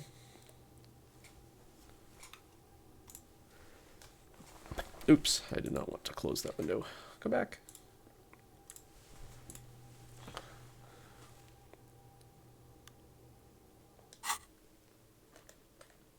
Alright, so we have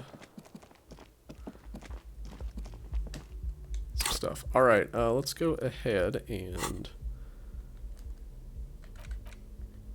re-equip bag. And alright.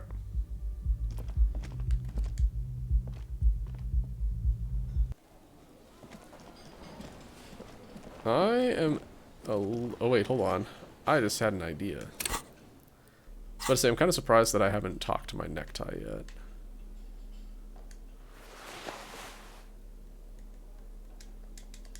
Never mind. I was thinking maybe I had to unequip it and talk to it in the menu.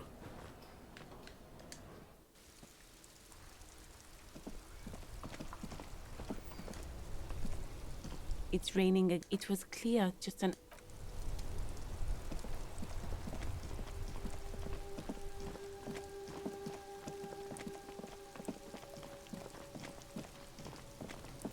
I am going to need to increase my visual calculus at some point, too. The man before you is naked, but for a pair of underpants and white boots. That His is skin a is white marbled check. All right. with decaying veins and blotched by lividity. Tell On me- his chest, a fading web of tattoos.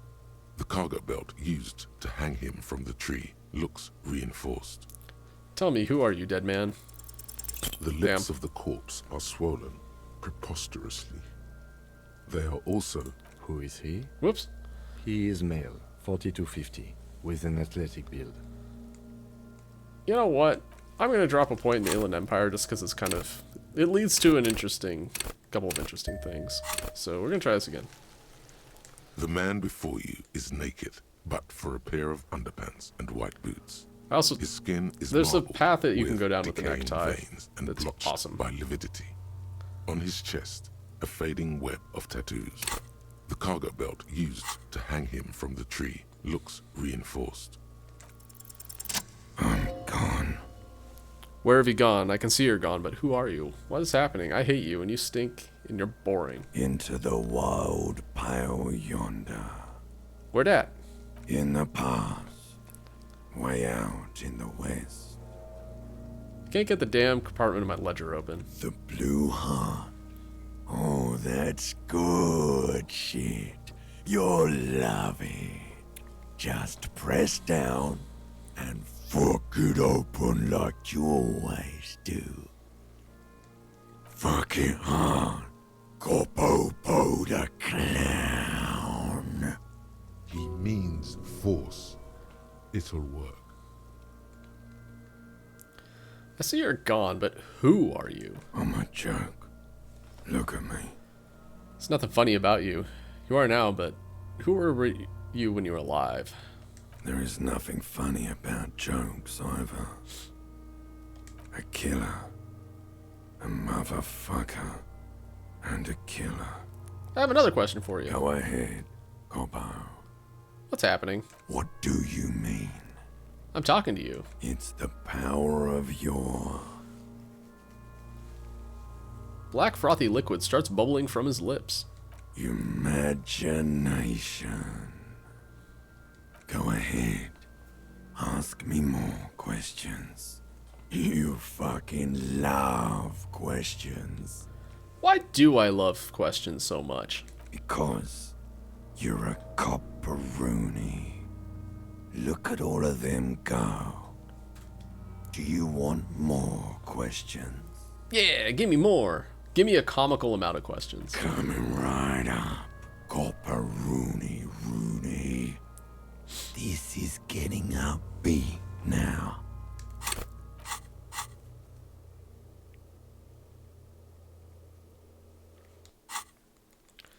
Is my name Rooney? Fuck no. You're no Rooney. I do strike myself as a Rooney.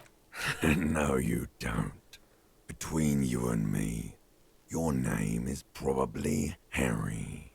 What do I feel like I've forgotten something terrible? Because you have. Cool. Who killed you? Love did me in, Brother Copo.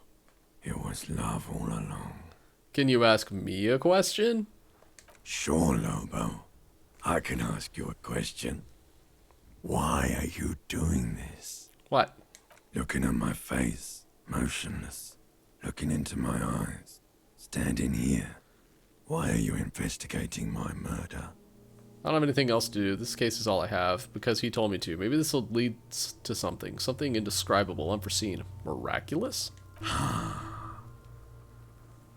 The clown lips on the corpse appear to smile. The face rotates before you, slowly. Something is on its way. Something hidden. Shivers is another thing I It's need to coming. level up. A miracle from the northwest, and it's almost here. You can feel it in the air, on your hands. The cold spring air smoothing them over. Love it. Shivers is basically the spoiler alert of this game. It's awesome. Anyway. Do I remind you of someone? Shh. A child born with Muller's disease, Harlequinism, grown up miraculously. A baby affected with Harlequinism. You sure wriggled out of that one? Coppellini. Yeah, thanks, Encyclopedia. Come back later, Corpo. Amuse yourself with my frank manners and my memento mori features. Hey, it says Harlequin there, If whatever. possible, also, see me in your dreams. Yeah, sometimes the text does not line up with the dialogue, spoken dialogue. You can come back and look at this face anytime you want. Humor yourself with my Harlequin features. Ask me your little questions. Freshen your memory. Create associations. Remind yourself of your mortality. Copolopo. Inspect the boots. The material appears to be ceramic. Its clean white stands in stark contrast to the decaying flesh above the knee. The man wore thick polymer socks, probably for padding. A fine array of interlocking plates covers them. Delicate and fragile, they feel alien to the world around you. Yeah, Out we're of going to be getting a place lot in of Inland Empire checks. These All are good. clearly not boots. They're armor, possibly part of a larger set. These aren't just boots, are they? This is the armor he was stripped of. Indeed. Technically speaking, these are sabatons, not boots. What kind of armor is this exactly? Ceramic plate. Zirconium dioxide, most likely. This is where the make would be. Where? Under the heel. Fair weather. Fair weather model T500 VE. I'm guessing that's vitreous enamel. This is advanced stuff. Where's the rest of it? Scavenged by the locals? Piece by piece.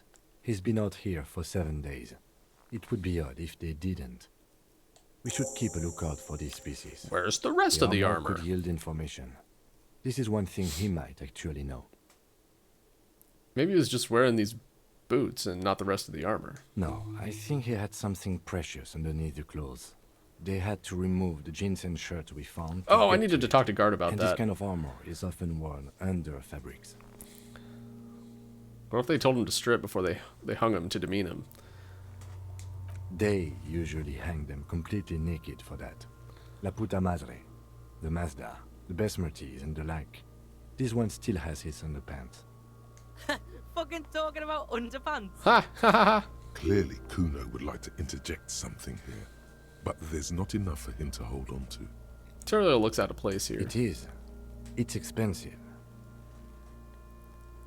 The lieutenant draws a line in the condensation on the ceramic with his index finger. We've requested similar material for our tactical units for years now. The constabularies deemed it too costly. In that time, we've lost 6 men to semi-automatics. How much are we talking about? For a full set, about 4 years of wages. Come on, logic. For the northwest Encyclopedia. region of Revachol, an officer's average yearly income is 5,500 real, unadjusted for rank. Wait, my yearly pay is 5,500 real. Not too much, yes. It's enough. Pathetic. I need to hustle more and hate less. Sounds puny. No wonder I can't pay my hostel bill. The lieutenant nods, wiping his finger on his sleeve. Come on, give me boring cop. No. Oh, wait, that's ultra liberal. Wait, no, it's not. What? Oh, lame.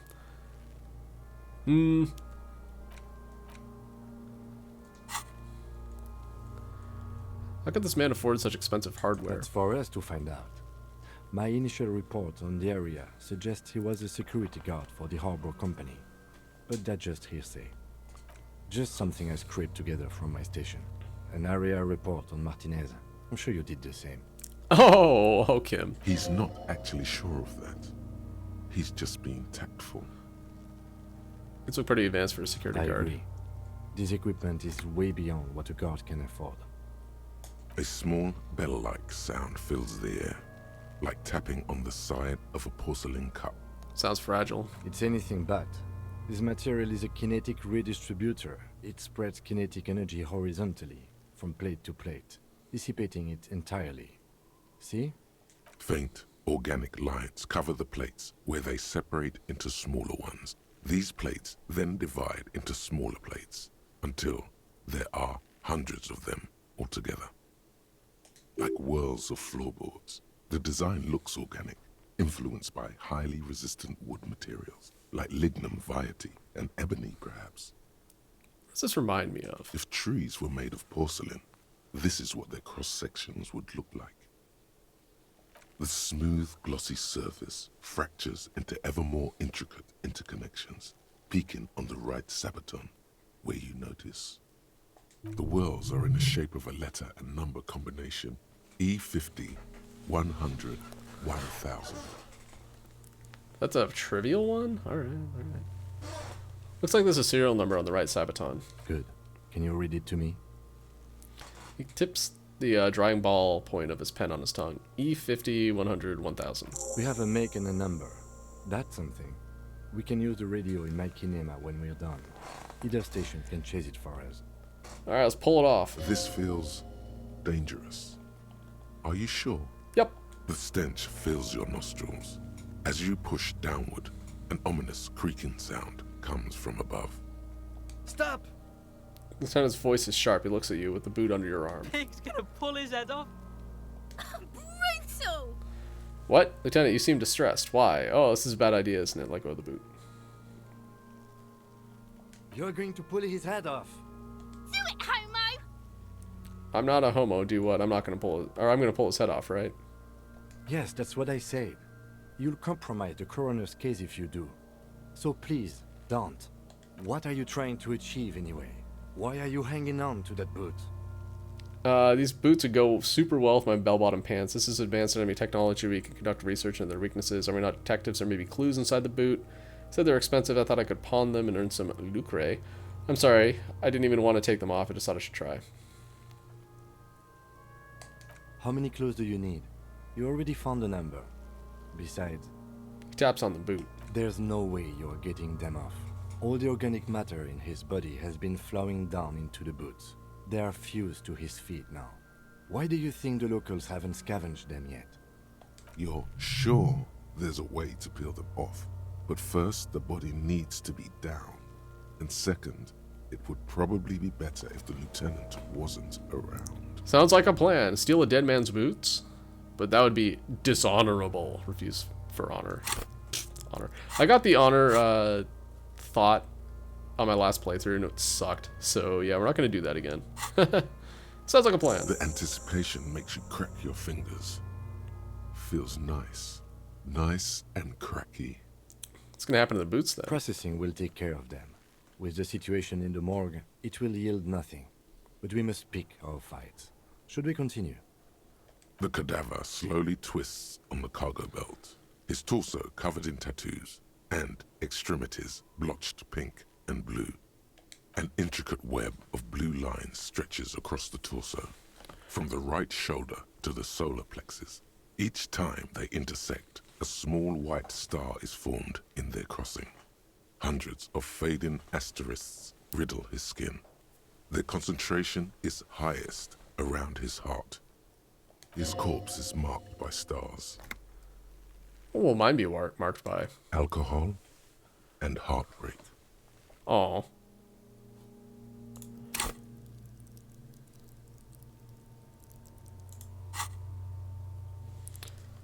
Is this a map of the night sky? Is that a microelectric system? Is this a national pattern? A map of the stars. I do see some similarity to astronomical charts. Great Century Messinian, maybe. But this seems more particular. Customized somehow. As if someone left out most of the night sky, filtering it through personal choice. The principle of this filter remains unknown to you.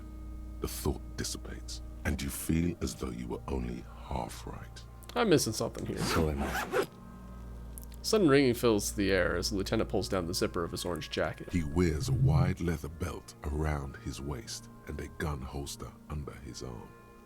He takes a thin piece of milled aluminium from his coat pocket and pulls it open. Sounds like a sword being unsheathed. A small lens appears. Some sort of camera. What's that? A Trigger Sunshine. Mini. Triggered is the world's leading manufacturer of intercommunication devices, primarily projectors. The camera before you looks familiar somehow. Shit, Kuno! What the fuck is that? An instant color camera. Produces two metal capped ampoules and clicks them into place on the side of the apparatus. A thin slot shines I there. have only 2 ampoules, so nobody move. I don't want to waste one. Oh, I didn't notice that in my last playthrough. Because, yeah, he only takes 2 photos in the entire game. This is one of them. The other one's at the end. Anyway. Yeah. Points the camera at the corpse, peering into it. The lens needs adjusting. Then, A sound, a flashbang. shrill flash, followed by the breaking of a small ampoule of glass. You see streams of color pour onto the thick, glossy piece of paper, rolling out. In case we need it. Cool machine. Yes, it is pretty cool, isn't it? It contains insight to the victim's person.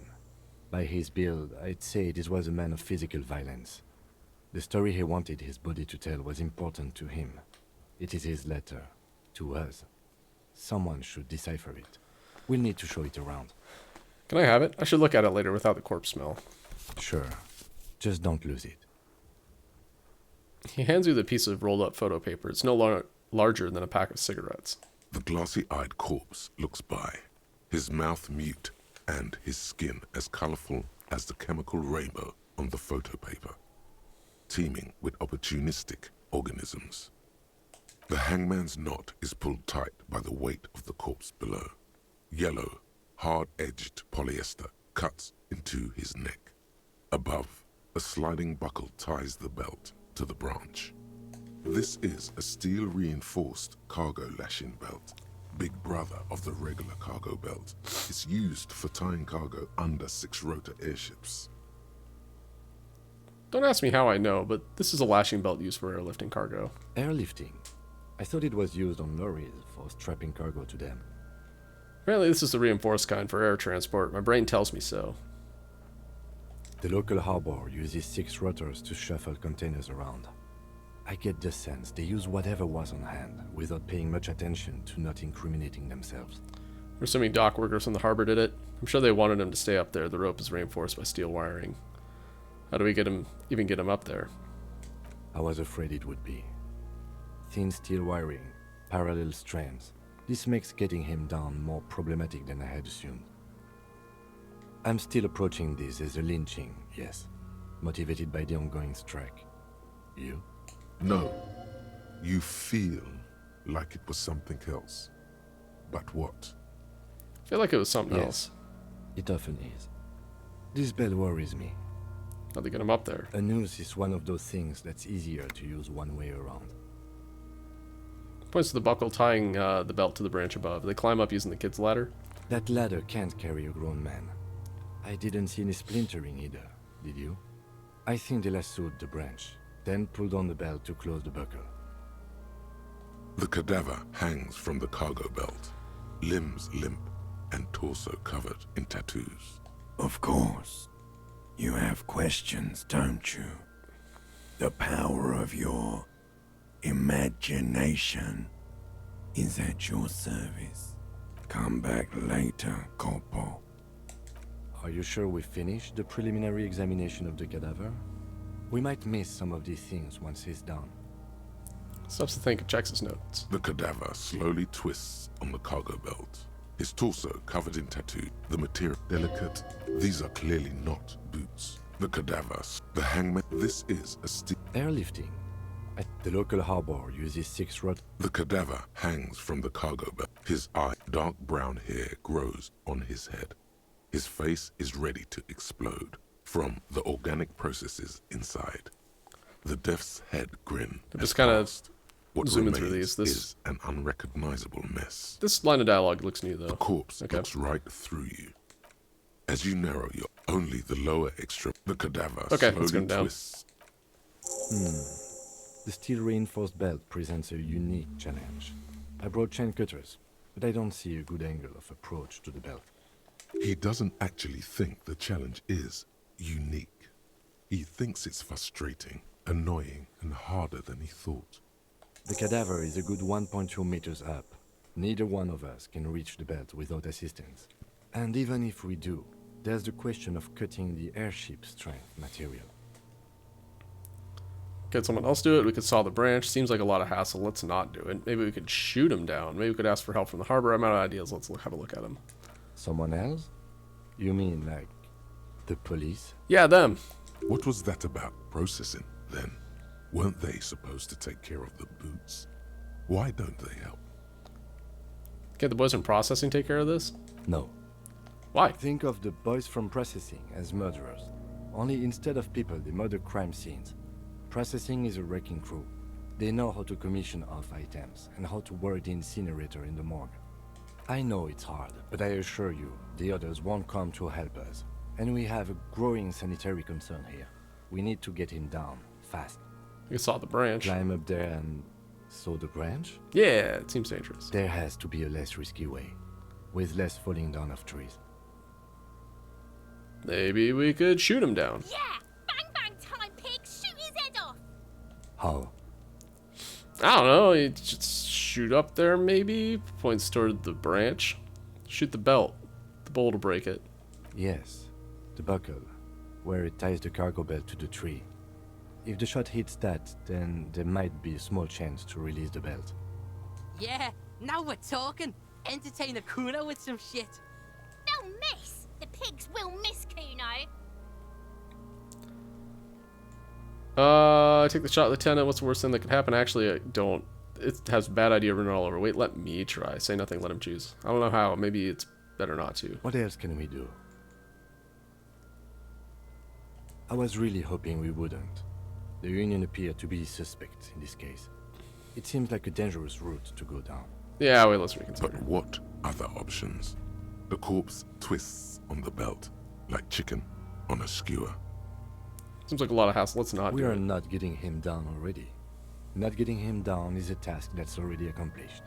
Sadly, it's not our job to keep him up there, but to get him down. But I really don't want to pull his head off. How do you plan to get him down then? With social sensibility? Are you going to educate him down?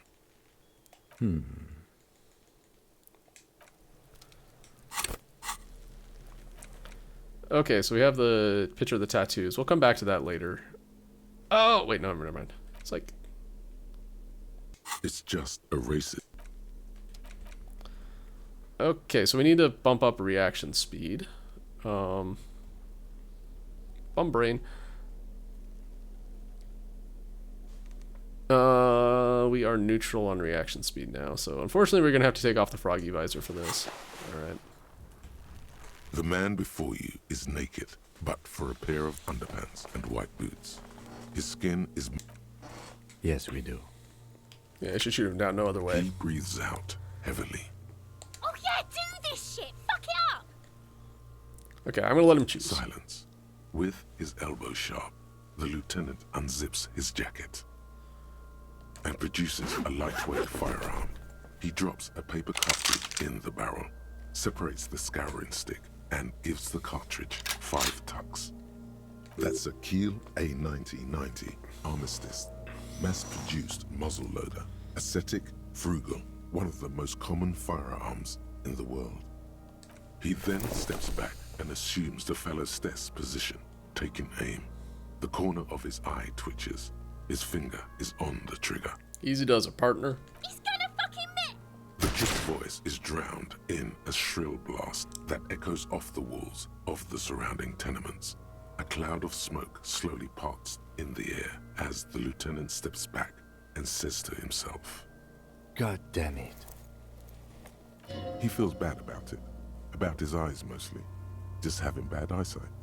Probably from a young age. Whatever you do, do not console him. Fucking idiot! Mookabat asshole! Kuno could have hit it easy, but then Kuno's not fucking handicapped, is he? God damn it, get your shit Remain together. collegial, officer. It was an honest mistake, and I will not repeat it. Try again, maybe? No, we are lucky as it is.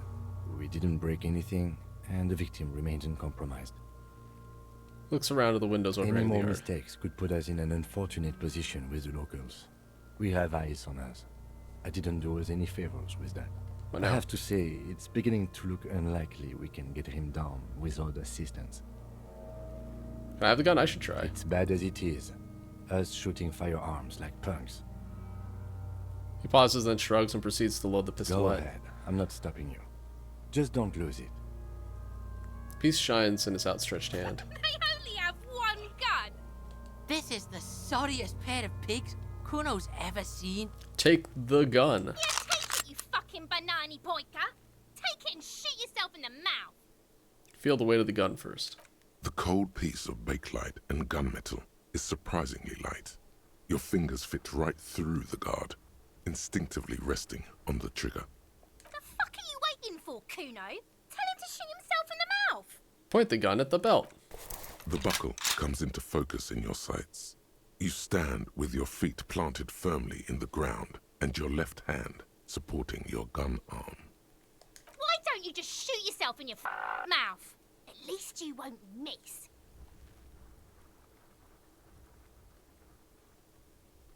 I can't remember if closing my Your left eye field helps or of not. view narrows.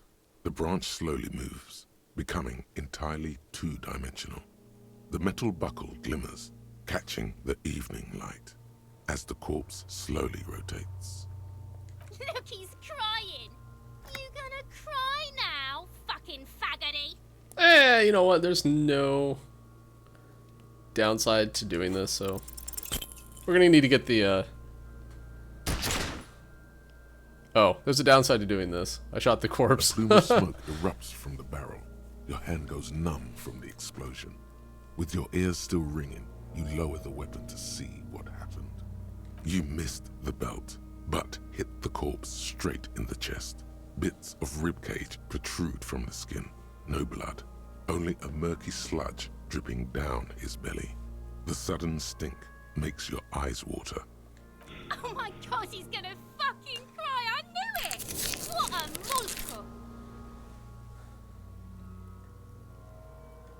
monster. Start crying, you're sensitive. I don't want to do this anymore, this is I boring. agree. Police work is overrated. It is trying and stressful.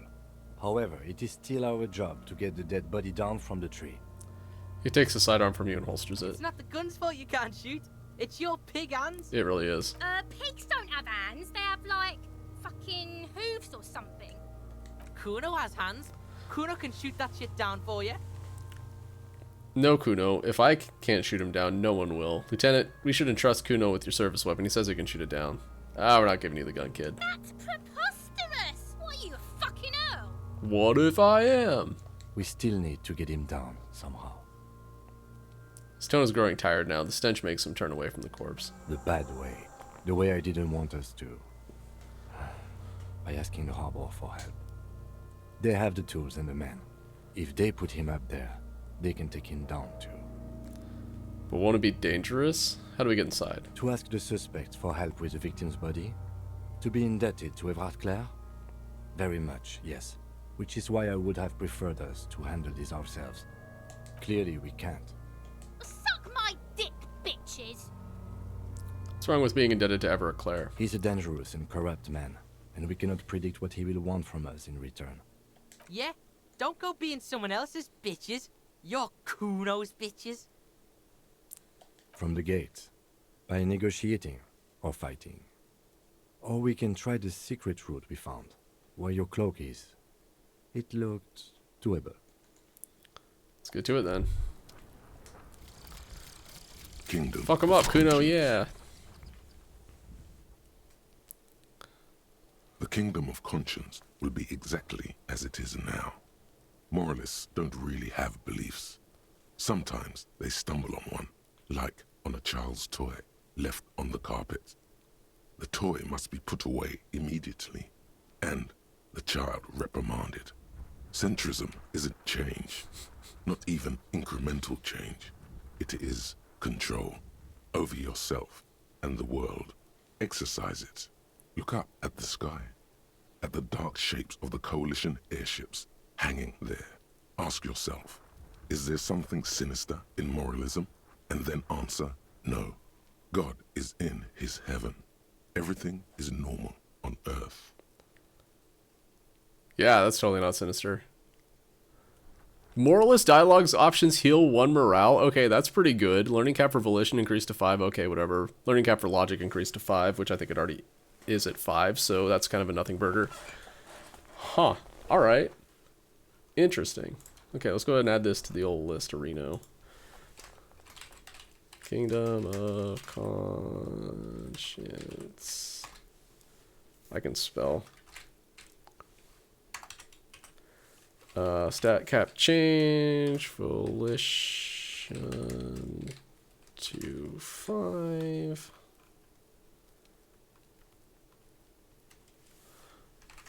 Logic to 5. And moralist, dialogue options, heal 1 Ral.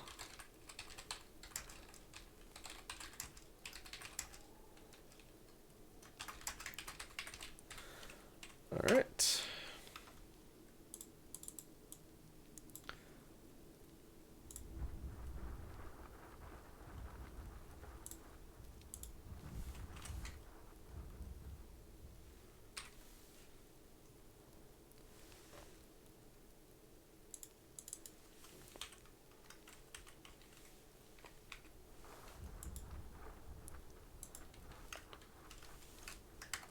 Blah, blah, blah, blah, blah.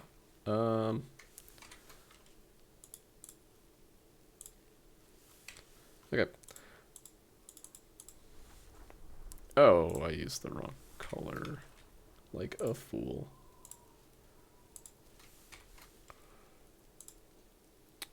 Boop. Sorry, just updating ye old spreadsheet. Alright, anyway.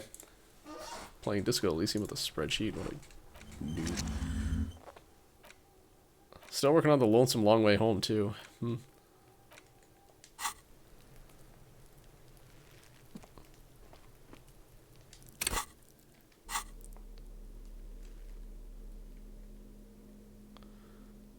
Froggy Visor, yes. Okay, now we're literally just killing time until...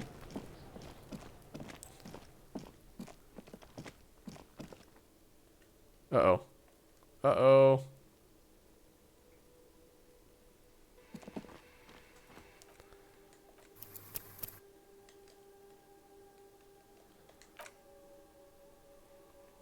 Alright. Everything's fine. Anyway, we're killing time until Kim goes to bed. This coin-operated viewer is facing southwest. Its coin slot is full of fossilized bubblegum, rendering the machine permanently inaccessible. The metal feels cold and wet under your palm. It looks unhygienic. A thick layer of graffito covers the lenses. You spell out the word Onuk written on the other side, with N and C scribbled backwards. Under the graffito, a sea of blues and greys appear. Behind the water lies a coast studded with concrete and reeds. On it, a church on stilts, lanky weather-worn wooden planks, an X-shaped cross topping its tower. You know this to be the Star of Pericanasis, or the Cairo, the central symbol of the Pericanassian Church, a star, a great moral height to be strived towards. The church looks old and weather-worn. There are no lights in the windows. Around the large wooden building, you see chunks of sea ice gathered on the beach, and a small tent set up on the ice. Probably some kids. Then time inspects the rig slot. This coin-operated viewer is facing south. The instruction manual says to insert 25 centimes and pull the handle while looking inside. Then use the focus knob to zoom in if necessary. Sure, why not? Your money disappears into the coin slot. A clunk, the ring of metal. Hold the handle and look The inside. curtains on the display open. You lean in to catch the view. It's blurry, different blues and greens. In the middle of the shimmer stands a drab grey shape, like a ghost. Turn the knob to focus your vision. The lenses shift. The ghost sharpens into an islet in the bay. In the ruins, a man-made structure is visible, a half-sunken sea fort, its concrete almost reconquered by nature. It looks as if it was abandoned quite some time ago.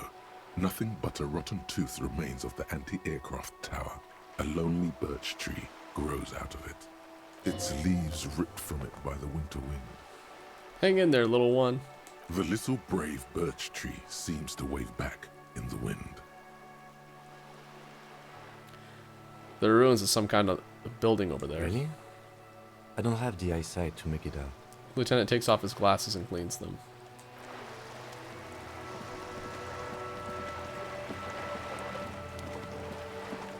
I mean, what I could do, I could go to Frita and turn in these cans that I have like 11 billion of right now. I'm over here now, though. Let's not go back to Frita.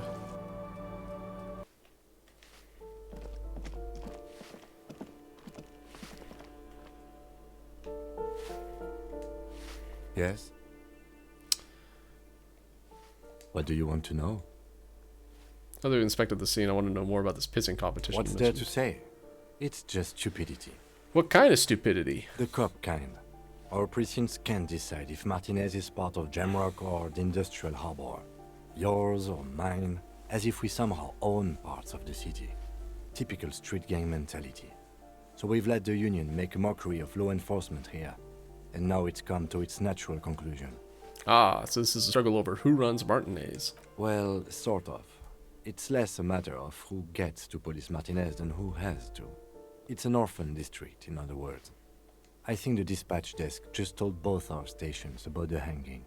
There was quite the brouhaha at the 57th, I can tell you that. Time to settle it, they said. Cop off. But I assure you, I am not their finest or toughest, with 102 cases solved. What I am is least interested in a pissing competition. So he volunteered to represent the 57th, but not out of competitiveness. On the contrary. So you volunteered to spoil it. What's so special about Martinez? Wonder what that says about me, that I was sent by my station. Okay, enough about the competition then. Tell me something else. Yes, I am an unrepentant spoilsport. That's true. The lieutenant appears pleased with this. What's special about Martinez? Martinez? Nothing. It's just a puddle at the end of some drain pipe. No one cares about this place. They care about sports. Most of our colleagues don't even know how to get here. North of the interchange doesn't exist. What about that? He raises an eyebrow, thinking it best to let you make the next move. There's only one conclusion. I am the finest we have. A hero cop sent to outperform you in every way imaginable. Must be an augury, an apocalyptic omen sent by my people. Can you guess my message? I probably have an unbelievable kill count. Gonna leave why I was sent unspecified.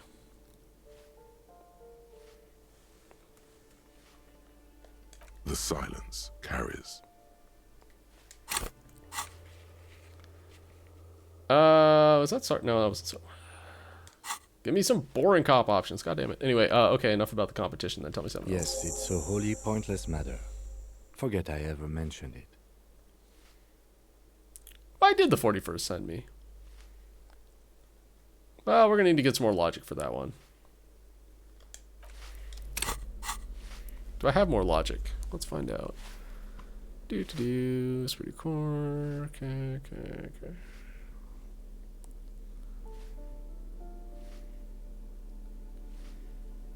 Yes, I do. Hold on.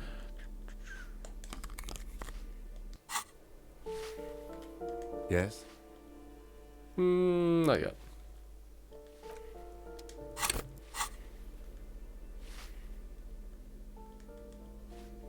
One with the flip-up shades. Authority's overrated anyways. Whatever. We can just have no authority. It's all good. Hello. Give me a moment.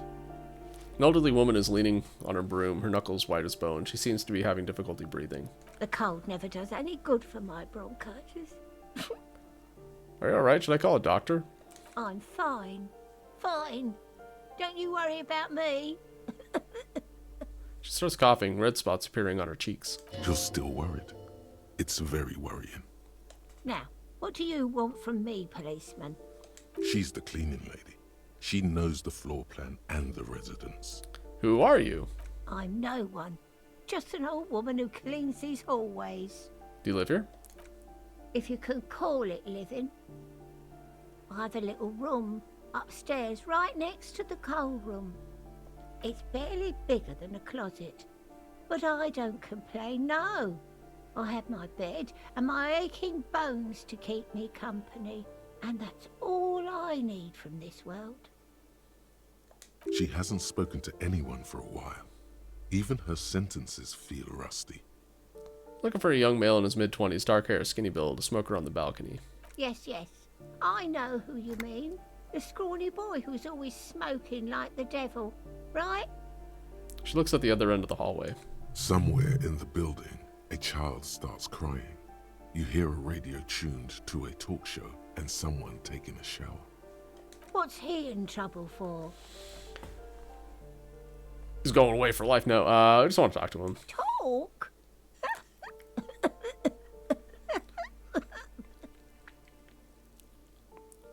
The cleaning lady starts laughing, but it turns into a violent coughing spasm. She squeezes her broom, trying to catch her breath. What was so funny about that? He lives upstairs in room 28. Go to the balcony. It's one of those doors there. He's usually home in the evening. Thank you. We should go check out his apartment on the balcony. See if he's home. I have a few questions about these apartments. Ask away, policeman. Do you know who lived in the foreclosed apartment? The hell am I supposed to know? Another nut job, I assume. Cool. Why is there a hole in the wall in the abandoned apartment? Some lunatic lost his mind. All kinds of morons pass through these halls. With how small these rooms are, wouldn't you want to break the wall down? Is one of the residents on vacation? Their mailbox is overflowing. People come and go. I don't keep an eye on everyone. They probably just moved or died, hopefully somewhere else. Who lives in apartment 10? No one lives there. It's been empty for months. But I heard someone walking inside. Impossible.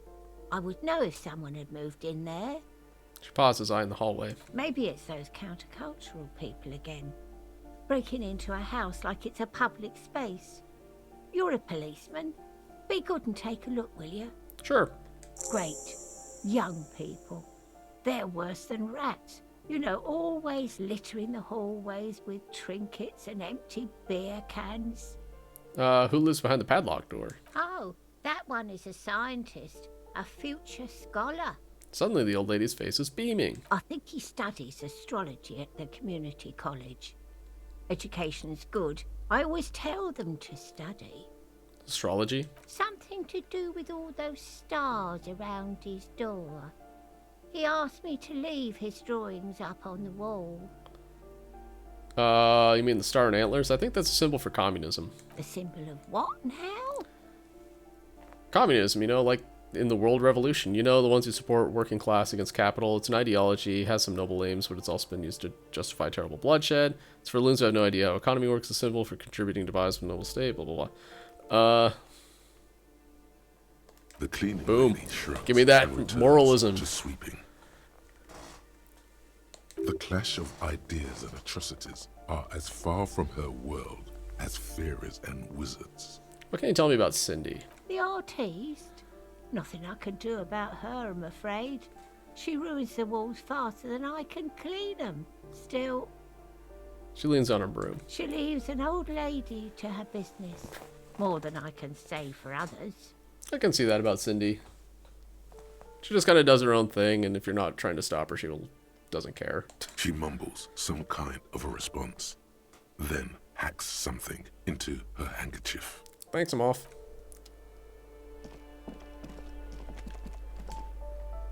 You hear someone walking around inside, rearranging the furniture. The number on the panel says 10. The walking stops abruptly, but no one comes to the door. You can feel tension on the other side. A poor communard from the looks of it. The room is barely bigger than a closet. Again. Bad dialogue. Alright, this time the steps come closer. Who is this? Demands a female voice, wary and tense. This is the police. Open up. Do I have to open the door? You hear the clacking of heels again as the other side walks right up to the door. Her tone is now getting a defensive edge. Did you have a warrant? I'm not obligated to open the door if you don't have a warrant. Let's go. We don't have a reason to get inside that apartment. It's generally easier to do things if you have literally any reason.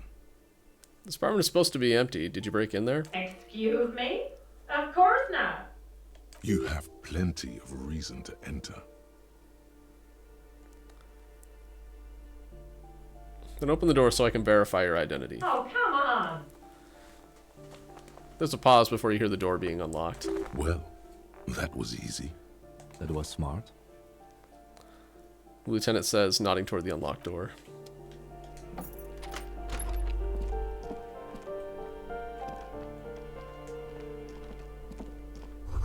Looks like a fine mattress. Don't be ridiculous. You can hear it swarming with bugs. Blister pack of medicine peeks out of the box. You should take it. Okay. Oh, that's like a lot of... Hell yeah.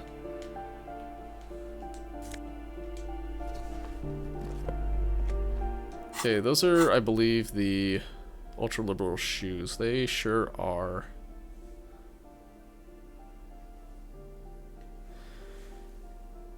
If I remember right, the items that are like +1 to it, whatever, they give you like a bonus to learning it. They don't actually give you a bonus once you get it. So it's like not that great. Anyway. Satisfied? I forgot about how Marielle crazy this sprite and is. I'm an agent with Martinez Realty Associates. I am not breaking in, as I have every right to be here. The keys, see? She jingles a set of keys in her hands. Her voice is really cheerful, despite her obviously hating you. Do you want to see my ID as well? You can't legally ask for it, but why not? Want to see my residence permit too? She fumbles through her purse, fishing out a light paper-clad passport.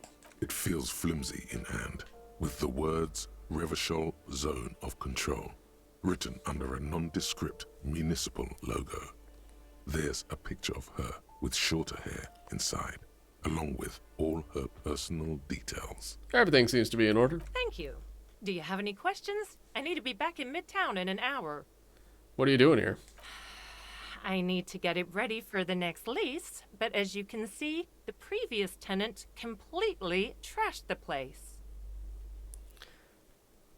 Reprehensible, who lived here? It was some kind of a moribund old man who used to be a business owner. You'd think they'd make rent. She stops, hesitating. A sudden serious look crosses her face. This story didn't have a happy ending. But that was months ago.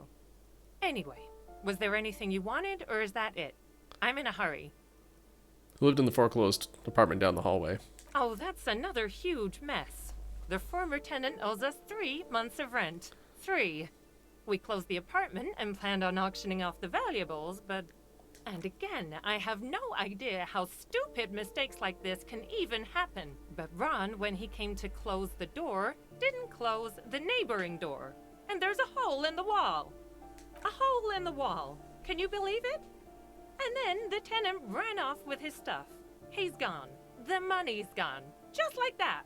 She snaps her fingers. The sum must have been puny. My money has also disappeared, I think. Couldn't have been that much money. These apartments look pretty shabby. These apartments are perfectly fine. They have gorgeous architecture, a million-real view of the bay, good ventilation, neighbors, life, spark, and they are affordable. I'll tell you, Martinez has a future. In a few years, it's going to blossom with artists and creatives and those radio computer wizards. Yeah, about that. Well, it does not disappear from my hands. No, I don't let it. So wait, what happened with the wall? Don't ask me what happened with the wall. I have no idea how we're going to find the time or resources to fix it. Both apartments are now unrentable. Both. She's still shaking her head, manicured hands now crossed over the chest. Of course. She replies with a smile, but her eyes remain glazed over. She's been waiting for you to leave. Okay, we're not going to be able to get back in here, I don't think, but we've gotten everything, so who cares? I'm leaving the door open. Goodbye. Okay, let's go up and talk to Smoker-chan.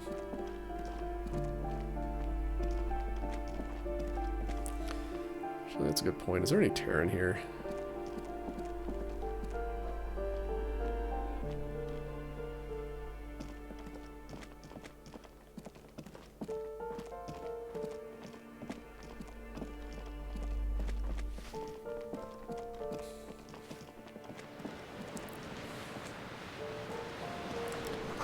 Waves crashing in the darkness.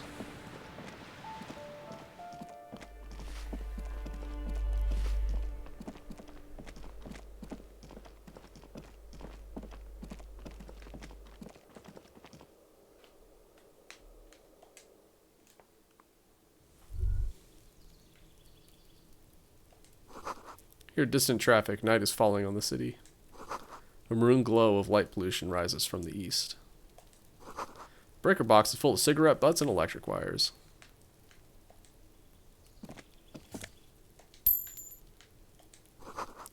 Curtains shift just a little. Someone's watching from within. I don't know why I pressed that button.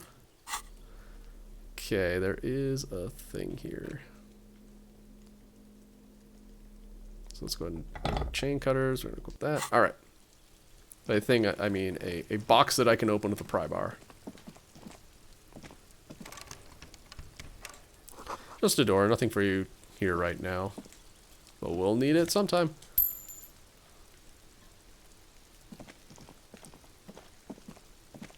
Someone's growing rosemary, thyme, and a cactus.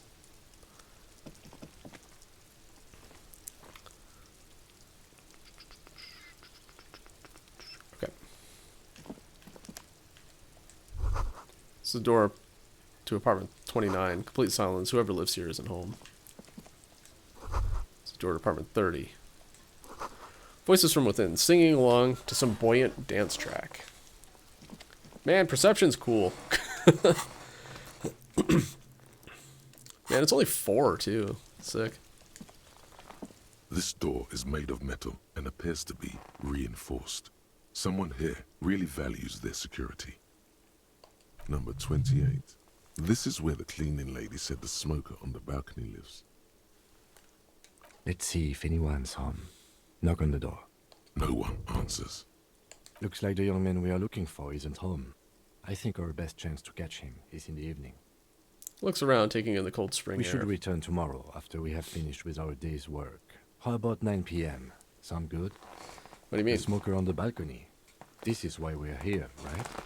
He might know something about the murder. So tomorrow 9 p.m.? Suddenly, he's a little worried about your memory. Don't worry.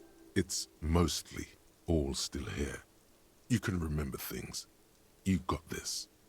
Tomorrow, 9 p.m., right here. Apartment number 28. Good, let's go.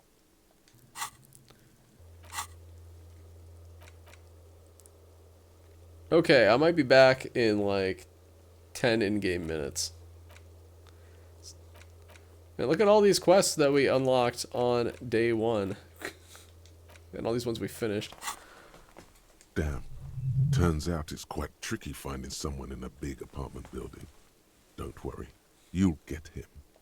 Remember, tomorrow, he's probably gone for today.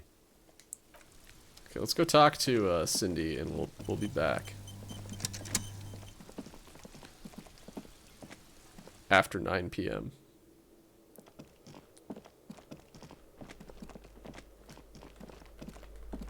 Oh, she's still there. Okay.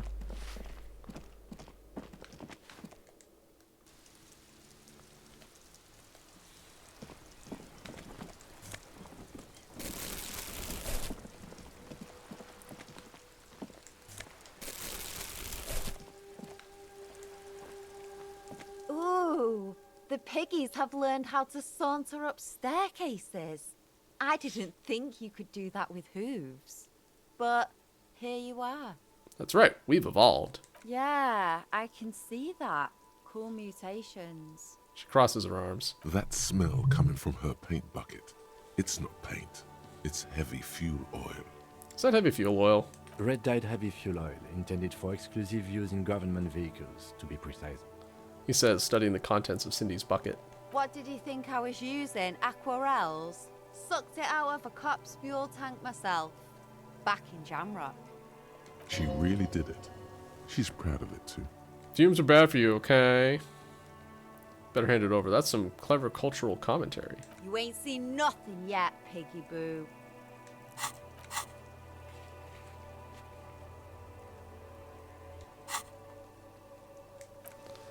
Smell you later, Cindy.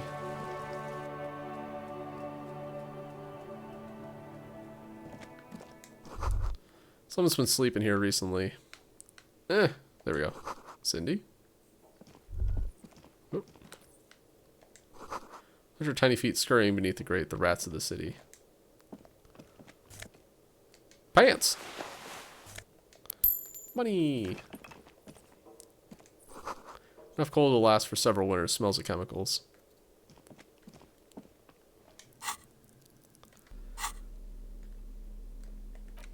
Okay, these genes are minus reaction speed plus electrochemistry. Okay.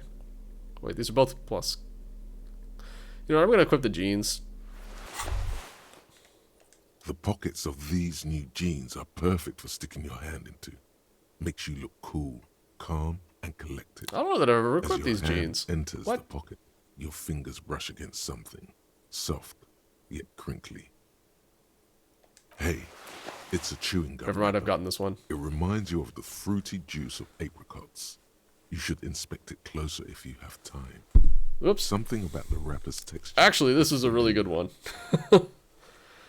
By the way, the raw materials were most likely exported from Seaguy, the apricot suzerainty, and processed in sur-le-clay into the apricot-flavored chewing gum, loved by kids of today and yesterday. Something about it is familiar, and not only to your fingers. So, the flavor text on Encyclopedia basically says that if it gets too high, it just like intrudes on the rest of your thoughts, and all you do is think about stuff that doesn't matter. So, that's kind of what happened there. Even though it's not actually that high. And I'm actually going to look at that because it does give you a thought that's actually very good. A crinkled chewing gum wrapper. The worn label reads, Tutti Frutti. It smells faintly of apricots with a barely noticeable twinge of cinnamon. Huh? You feel compelled to point out that there's nothing fruity about cinnamon. It's a spice derived from tree bark. Cinnamon's not a fruit. Can a used wrapper shrug? Seems like that's what the wrapper is doing somehow. This is not about flowers or bark. What is this about? Why are you looking at this wrapper? Why do I even care about this? Good question. There is no answer or secret phrase written on the inside of the wrapper. Yet you're drawn to it. Drawn by regret. Stop before you hurt yourself with a Tutti Frutti wrapper. Throw it away, please. I'll hang on to it just in You case. carefully fold the wrapper into a square before putting it back into your pocket, lovingly even. Despite the strange Is that all we feeling get of off this? regret. Okay, I guess that the apricot chewing gum smelling one is off of the Ledger of Hatred and Regret. Hey, speaking of the Ledger of Hatred and Regret... It's the ledger you found in the trash. A cabbage of papers hanging from the board, with the permeables drawer inside. It's barely held together. I guess by it's a still key, damaged ledger. Then made complete by the faint smell of urinal cleaner. Oh, and an incredibly cool piece of kitchen tissue is stuck to the back. Wait. How's Lonesome Long Way Home giving me a debuff right now?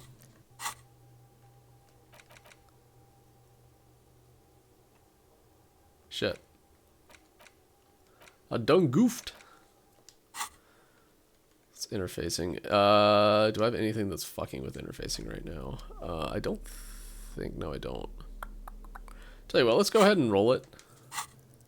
Roll it, roll it, roll it, roll it. It's the ledger. Oh, and an incredibly cool piece of kitchen tissue is stuck. Is still not what happens. Fuck this compartment. You should throw it away. No. Strange. Why does it make you so angry? I'm trying to think. I believe that trying to cut the cable once you have the ladder from the port is an interfacing check. I'm going to hold on to this until then, even though I should probably open it now. An intricate web of blue lines stretches across the And then we'll torso put a point of the into, hanged man, from the right shoulder to the solar plexus. Each time the lines intersect, a small white star is formed in their crossing. Hundreds of fading asterisks riddle his skin. Their concentration is highest around his heart. It still kind of looks like a map of the stars in the night sky, but something's not right. Who are you? Gone. What is the meaning of this tattoo? For you to discover. You've gotten as far as you will without assistance. Someone who knows about history could tell you. Thanks, Encyclopedia.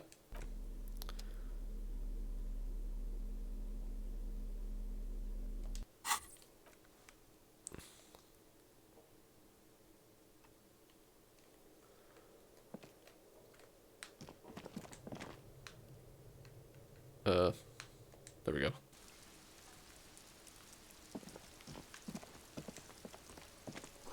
Door's locked, you can't get in. Above, tarps flap in the wind, forgotten hammers and nails rust.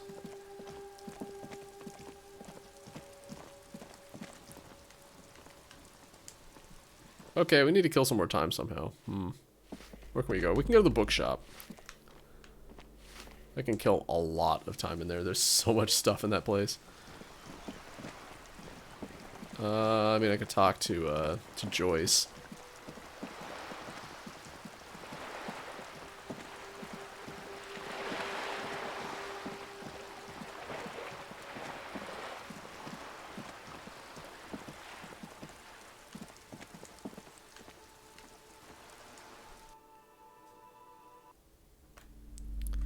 So much stuff in here.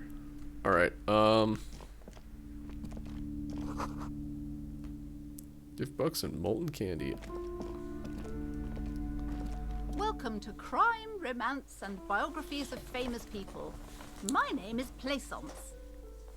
Clerk extends a greeting. Be welcome, and please take responsibility for the energy you bring into this space. Before we go on, you seem to be well off enough. Can you give me some money? I feel there won't be an opportune moment to ask later. I'm not going to ask for more money. I'm doing okay right now. So you're the owner of the store? I am. The proudest owner of our little shop of culture. Your voice is high-pitched, as if to give it more penetration. Your daughter's the one outside standing, right? Annette, yes, my daughter. I hope she wasn't slacking off again with her nose in science fiction. Tell me, was she at her post, doing her job like a proper girl? Yes. Wonderful. Did you talk to her? Yes. Great. On a scale of 1 to 10, how compelled were you to buy books after talking with her? Her opinion of her daughter depends on how well she lured you into the store. 10. She's certainly very polite and helpful. 5. I felt some interest. 1. Not impressed. I'm not going to grade a human being. I don't do that. Come now. It's not personal. It's about proper sales practices and market research. I expect an answer. My precious, her dedication brings joy to my heart. If you have children, I hope they turn out as great as my Annette. The way you're handling her strikes me as wrong. Annette is quite the trooper. She's a great value add. I'm here to dismantle the free market and abolish child labor. All this pressure's made her anxious. You know she's chewing her nails. Okay, let's change the subject. God. I've told her not to do that. It's such a disgusting habit. She'll get over it. Anxiety is a part of life. A part of hers, too, clearly. I don't think she can do anything about it. She can, if she has enough willpower. This is what's called growing pains. Life isn't easy. Life doesn't give breaks. Come on, ma'am. It's obvious she can't do anything about it. You are placing an unnecessary burden on a young child. What you're doing is wrong. Even I know that, and I usually don't know anything. It's true, and obviously the will of the market, but maybe make an exception for your daughter. Yeah, it's actually it's super alright for kids to chew their hands off. Forget I said anything. She stands stiff and severe, silently fuming. 10 or so seconds pass without change. She's looking for one, but there simply aren't any good arguments for being an asshole. Oh no. Hold on. I need to invite her inside and apologize. She must be freezing out there. I'm kind of surprised I didn't need to make a check to do this. I thought I did. I don't know what to say to you. My husband, he tries to teach me business lessons. I have what my mother called a dull mind. All this stress. She stops, but her mouth keeps moving. It sounds like both the husband and the mother treat her the way she treats Annette. You're like Annette to your husband and your mother. Oh, well, my mother was horrible, of course. Absolutely perverse energies around that person. But my husband... She shakes her head. My husband is completely different, of course. Is this husband Annette's father? She an only child? She told me she doesn't go to school anymore. Yes, my husband is a successful entrepreneur east of the river. If only he were more involved in the business we're running up here. No matter. Soon we'll both be off for Grand Couronne. What's that? It's a proper place to live. One of the most peaceful neighborhoods east of Jamrock. You may know it for its massive housing projects. Alright, Encyclopedia, tell me. Most of the buildings are empty at the moment. It's a great opportunity to get ahead of the crowds. Better times ahead for sure. And your husband's also involved? He made the initial investment. Since then, he's been what you might call a silent partner. Super silent. Almost inaudibly so. She an only child? Yes, I'm afraid so. A real treat she is. It would be nice if she had... No, we couldn't have afforded more children, really. Not in this economy. A glimmer of sadness blinks through the well-crafted exterior. Why not? We're quite busy people, you know, my husband and I. Quite busy. Children are a lot of work. You don't look like a father, so I don't expect you to understand. I'm sorry. I'm sure you do understand. Show me she doesn't go to school anymore. She's been too busy, helping me here. So she studied at home this trimester. This is a temporary solution, of course. Placence nods. I assure you, I of all people understand the importance of education. She will be back in school the moment the store takes off. And hell freezes over? Never mind. It's not a good topic to get into. Alright, I had something else in The mind. woman looks aloof. What if I want Her to... features much softer. Occasionally she glances at her daughter's silhouette. If I want to buy a book. Then why are you talking to me? Everything is on the shelves to browse. Don't you feel compelled to buy anything? See those shelves there? Go. Be drawn. What kind of books do you have? Everything is on the shelves. Take a look yourself. The shelves compel you, don't they? Trying to cast spells on me to buy stuff. I'm going to do it anyways, but you know, whatever. Alright, I'll take a look She then. smiles and nods, seemingly relieved. Farewell for now.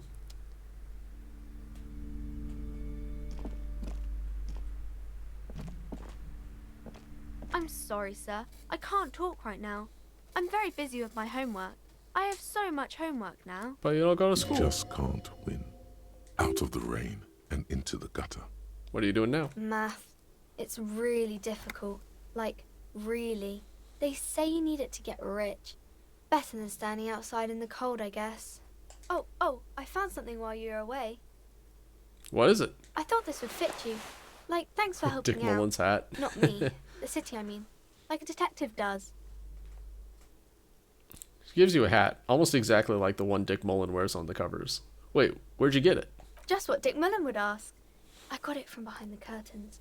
You're not really supposed to go there. Is it a fedora? Maybe. It's the hat Dick Mullen wears all the time. You'll look way more serious with that. Right, I have to get back to my homework now, before Mum notices. Man, this is hard. Okay, bye. See you around, Annette. Hi, Ace.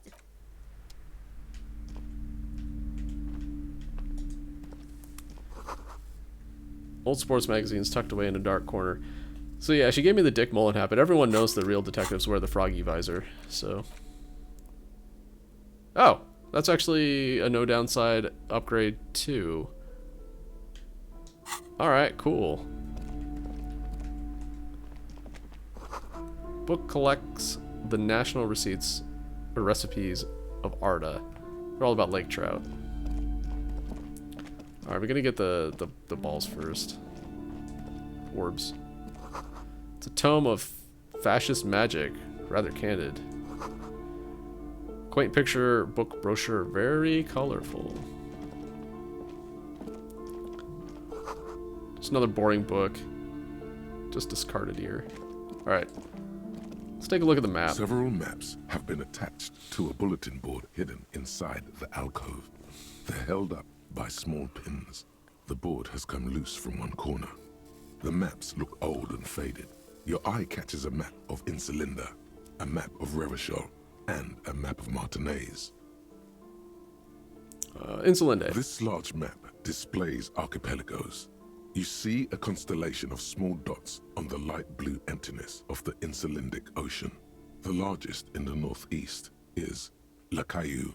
You are here. Another, far away in the southwest, Seminese Islands, Ile de Fantôme. What else? Ozon, Laurentide, Fas à la Mer, Archipelagos, North Arcade Islands, all just specks of dust on the vastness of the Insulindic. On the edges of the map, the color fades into a blur of dotted lines, black and white. In the northeast, a dust mite stands on the north coast of Caillou in a bookstore. It's you. I feel like that would be a Shiver's thought.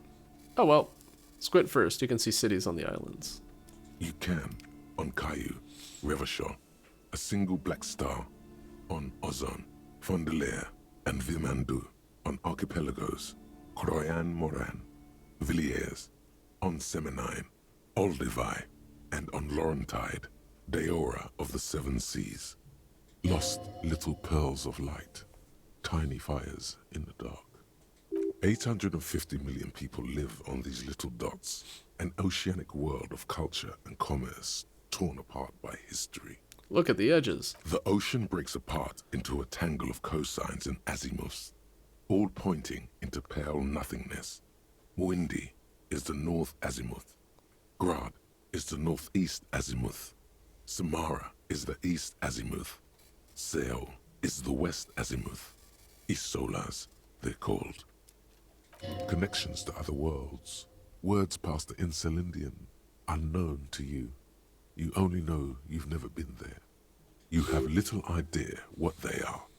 Distant stars, gods, but looking at them makes you feel almost non-existent. Whatever they are, the Isolas are immeasurably large compared to you, and very, very far away. Perhaps they are gods. Gods of distance and outer dust. No, conceptualization failed, but it's also like a 20 roll, 17. Yeah. The north coast of a verdant island is shattered by the delta of a river. It is the River Esperance. Countless bridges put the shards back together, connecting city blocks to river islands. La Delta says a great artificial heart in the center, teeming with life forms and construction. To the east, rolling hillsides, Le Jardin, Stella Marie, the suburbs of Saint-Baptiste, swallowed up into the megacity. They sound rich to you. This is Revachol East. And west of the river? Houdon. It's somewhere to live. Not bad. Then there's Jamrock. It's bad. People shouldn't live there, but they do. Then Forberg. It's almost as bad, and much larger. Then Coal City. It's the worst. And Martinez? It's so small you can't even see it on the map. No, wait. There it is. North of Jamrock, the strip of coast next to the Greater Revachol Industrial Harbor. It looks downright despondent. It's almost Coal City, to be honest. No, this is somewhere to be. This is all you have. But it's still something. Streets and sodium lights, the sky, the world. You're still alive. And the map of Martinez. It's not really a map. It's a tourist thing. A picture postcard with buildings on it, drawn from an isometric perspective. A date in the upper right corner says 48. Still, it's detailed. Could be pretty useful for scouting ahead. You see the jagged boxes of an industrial harbor, even the whirling in rags there. Storekeep, can I buy these maps? I'm sorry, officer. The map of Martinez is the only one available. The other two are not for sale anymore. And besides, you could scarcely afford them. They're quite valuable, though they might not look it. The map of Martinez is 90 cents, though. Why is the one of Martinez so cheap? That old thing. It's an out-of-date map of a tourist location that never was nor came to be.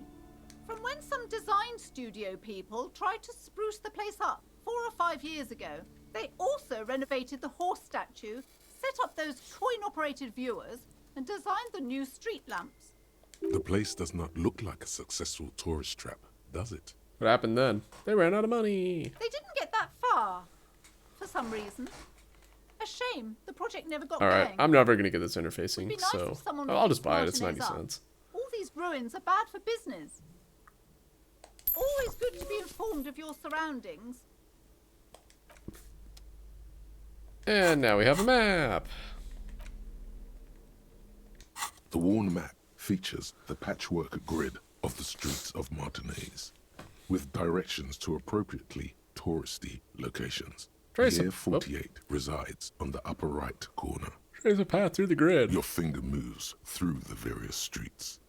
across Rue de Saint-Ghislain and Rue Saint-Sipar, over Saint-Brun and Martinez North. Finally, coming to a halt on the spot where you are currently standing, although the map gives no such indication itself. For a more detailed view of the map, go to your journal and select the Map tab. Okay. Map tab. Boom. Hey, look, we got a map now. Neat. Broken window. Oh, I failed that one too, didn't I?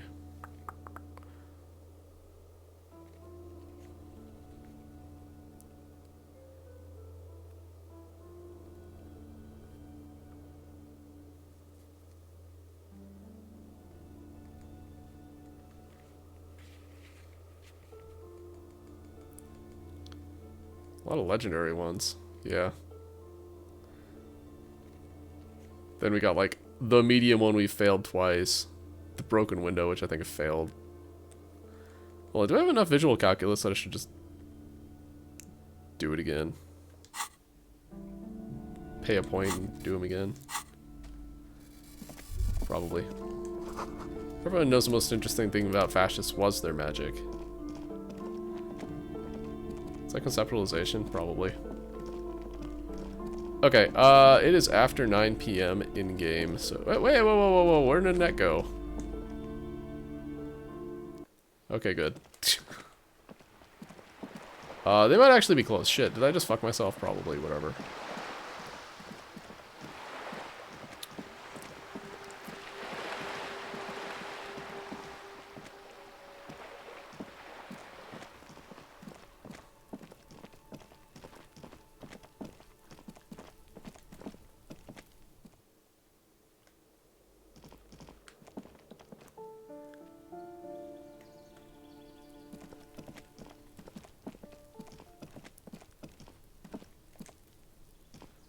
This door is made of metal. No one. We should return tomorrow. Fine. I guess I'll return tomorrow after 9. Let's go back to the bookstore. They might be closed. 9 p.m. is kind of late for a retail establishment, so...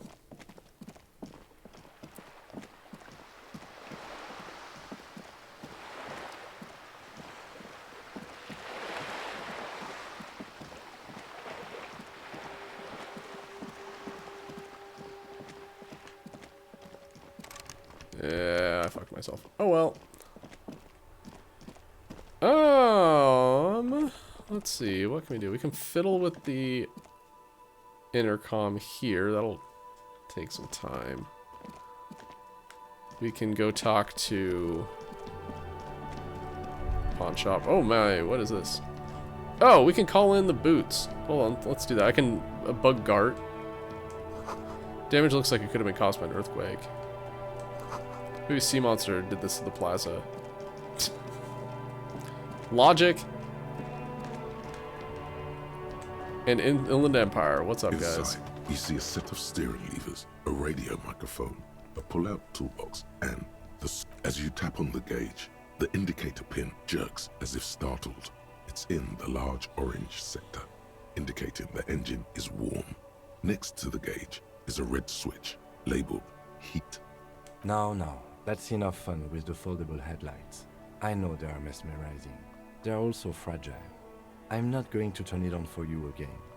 This is Precinct 57. How may I assist you? Can you run a serial number for a pair of armored boots for me? I'm not going to call Sure, somebody again. officer. What's the number? And the make of the armor, if you know it. E50.100.1000. The make and model of the armor is Fairweather T500/VE. Got it. I'll contact the ICP database immediately. Call back tomorrow. Hopefully they'll have dug up something useful by then. Thank you, Alice.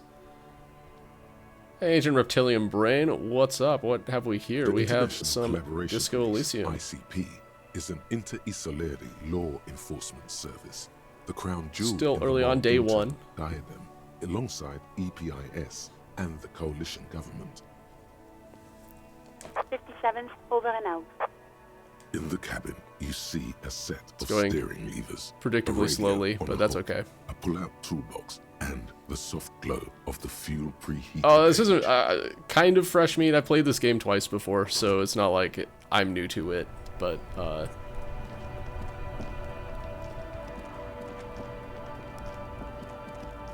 it's a new playthrough.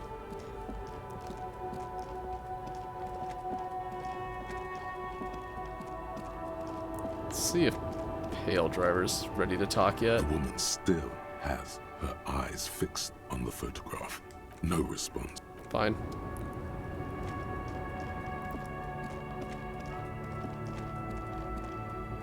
You know what, let's go to the pawn shop.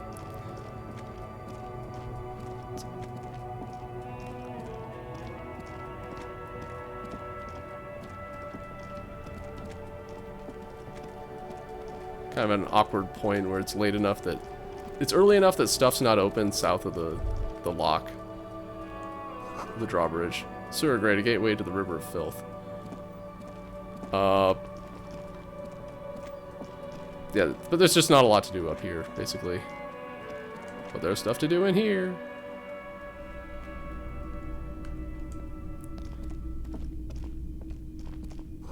Some kind of machine. An ancient cash register. Bust of a woman, the plaque simply says, day.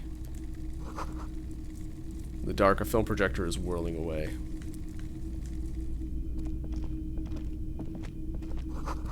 Mostly military wear with a few eccentric fashions thrown in. Oh, is it available? Wow, a very large yeah, it red is. t-shirt with an impressive print stands out from the other garb. Oh yeah? Oh yeah, the print depicts a muscled man striding toward you. A giant sword in each hand, encircled by burning embers. Behind him is a cluster of cabins engulfed in flames. Beneath him are the words, Hjelmdal burning. Hjelmdal burning. The antlers on the hood of the man's cloak and his piercing blue eyes are familiar. Sniff the t-shirt. Smells like worn cotton and a little old sweat there. Worn Sounds reasonable. cotton with a side of flea market or trash bin. Also reasonable. Sniffing is okay, but please don't try anything on. Can't have you leaving your photon emissions in the fabric of things you're not going to buy. You're not imagining it. Photon emissions? What is he talking about? Let's deal with the man on this t-shirt. It's the man from Hjelmdal. Thanks, Kim. Walking away from his burning village. Yes. Their matter-of-fact tone belies their surprise at the fact that you didn't recognize the figure in the print. I'm guessing I'm supposed to know who this man from Hjelmdal is, but I lost my memory recently and need help remembering basic facts about reality. Ah. I said I lost my memory recently and need help remembering basic facts about reality. Oh, I see. That's tough, man. I feel the same way sometimes. The man from Hjelmdal is the hero of a series of popular books based on a fictional version of Kotla. In fact, most people don't think that man from Hjelmdal ever really existed. But they are wrong. Hjelmdal isn't a real place. Neither is the man a real man, of course. But both the man and Hjelmdal are an ontological necessity. But hey, it's not worth getting into an argument about. Wow. What? What do you mean the man from Hjelmdal is real? I mean, even if the man from Hjelmdal didn't exist before the adventure novels, the stories have made it so that he has. It's simple, really. Philosophy, yay! Okay. He sounds incredulous. You sound skeptical. It's not that complicated. All that's required is a more robust understanding of cause and effect. Besides, I've been to Kotla, though not quite as far north as the Hjelmdal, and watched northern lights travel across the sky. Very unique, energetic tides there. His theory isn't exactly incoherent, but its logic does suggest some unusual neural activity. Interesting. Very, very unique energies indeed. Geomagnetic ley lines, one might even say. That's my thought coming. I meant to look at it earlier. 1 hour and 22 minutes. Good. Oh, wow. Okay.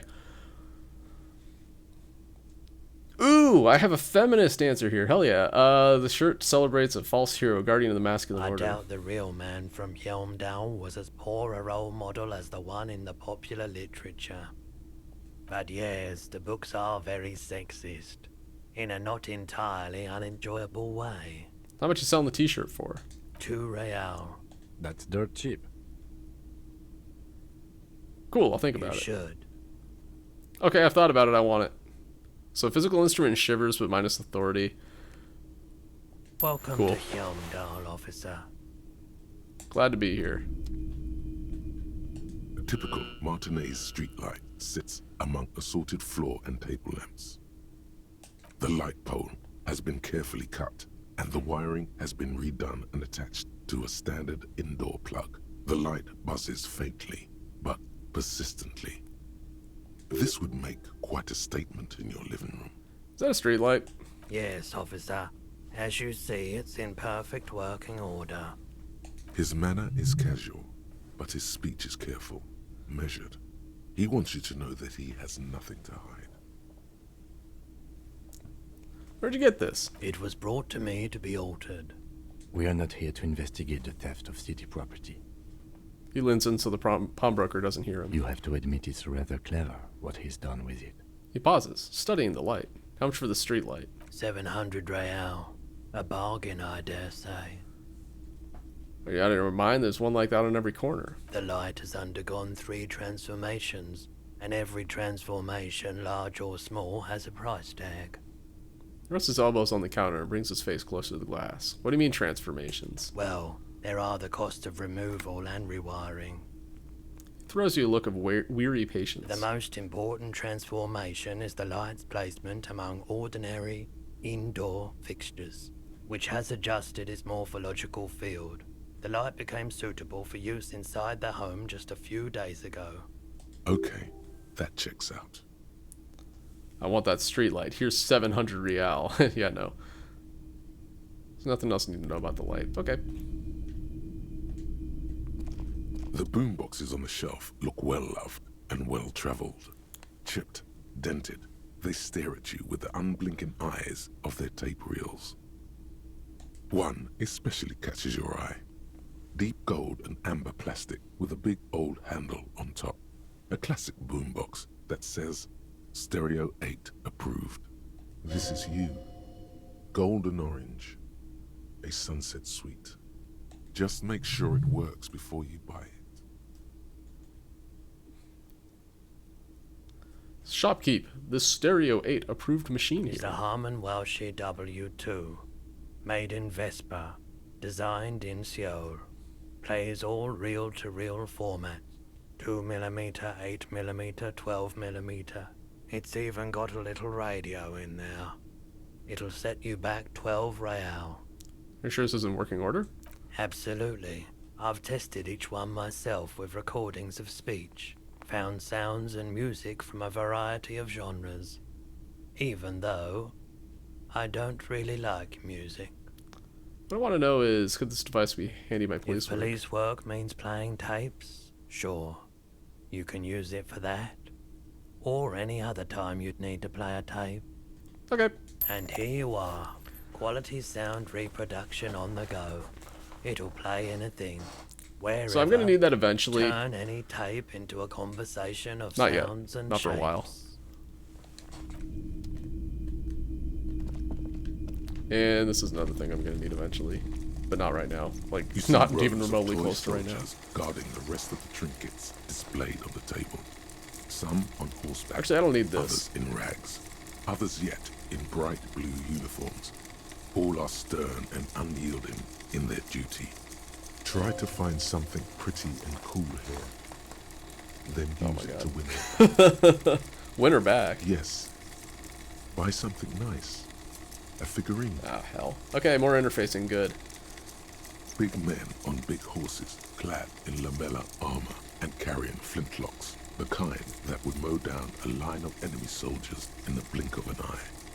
What are the knights on horseback? Who they? Franco-Nigerian knights. I used to be very serious about these guys. A long, long time ago. They're not all blue. These figurines also wear gold coats and caps, complemented by orange trousers. They are variously posed, wielding swords and rifles with bayonets. Wait, this looks like Rene, the old guy who was playing pétanque. This is what the loyalists look like, yes, at first. Then they wised up and got camouflage. Which ones? Ah, those. Yes, they are. I find the paint job a bit gaudy, but children like the bright colours indiscriminately. Spectre figures and rags. This set of soldiers isn't meant to look impressive. A few have rifles, but most of them carry pistols. Some even shovels and tall sticks. Are these even soldiers? You're probably talking about the revolutionaries, yes? Yes, they are soldiers, revolutionary soldiers.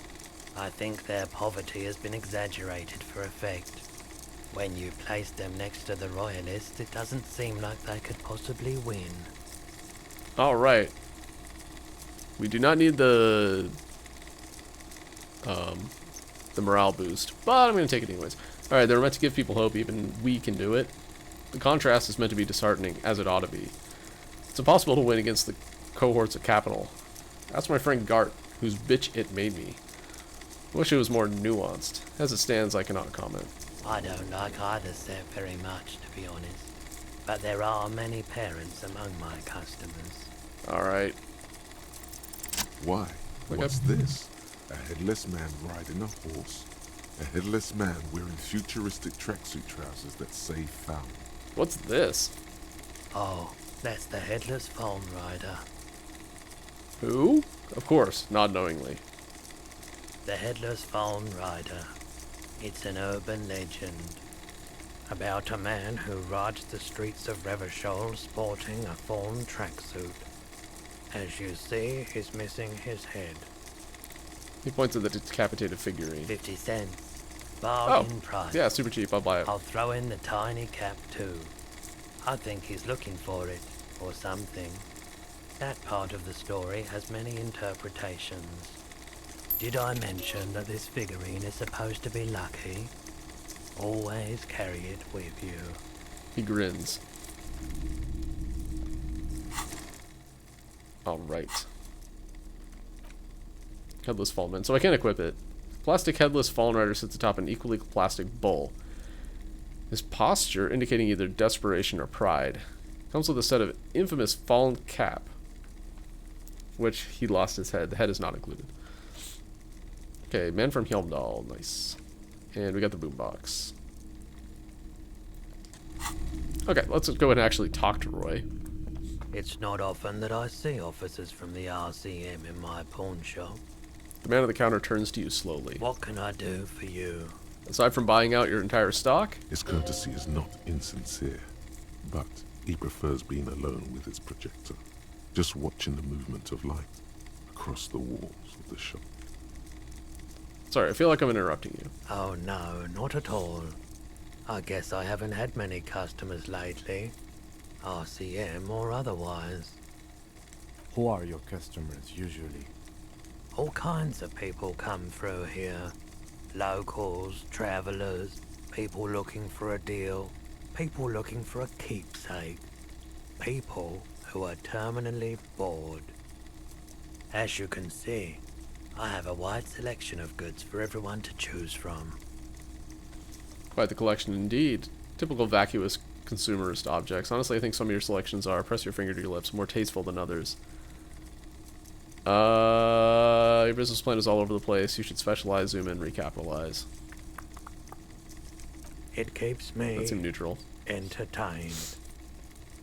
His attention is drawn once more to the play of light and shadow on the walls behind you. Entertained? He might be high. If he is, on what? Ooh. Feeling warm and enthralled by the movement of light, while the mind continues to race forward. Lucky bastard. He's probably on Parolidon. It's tough to come by on the street.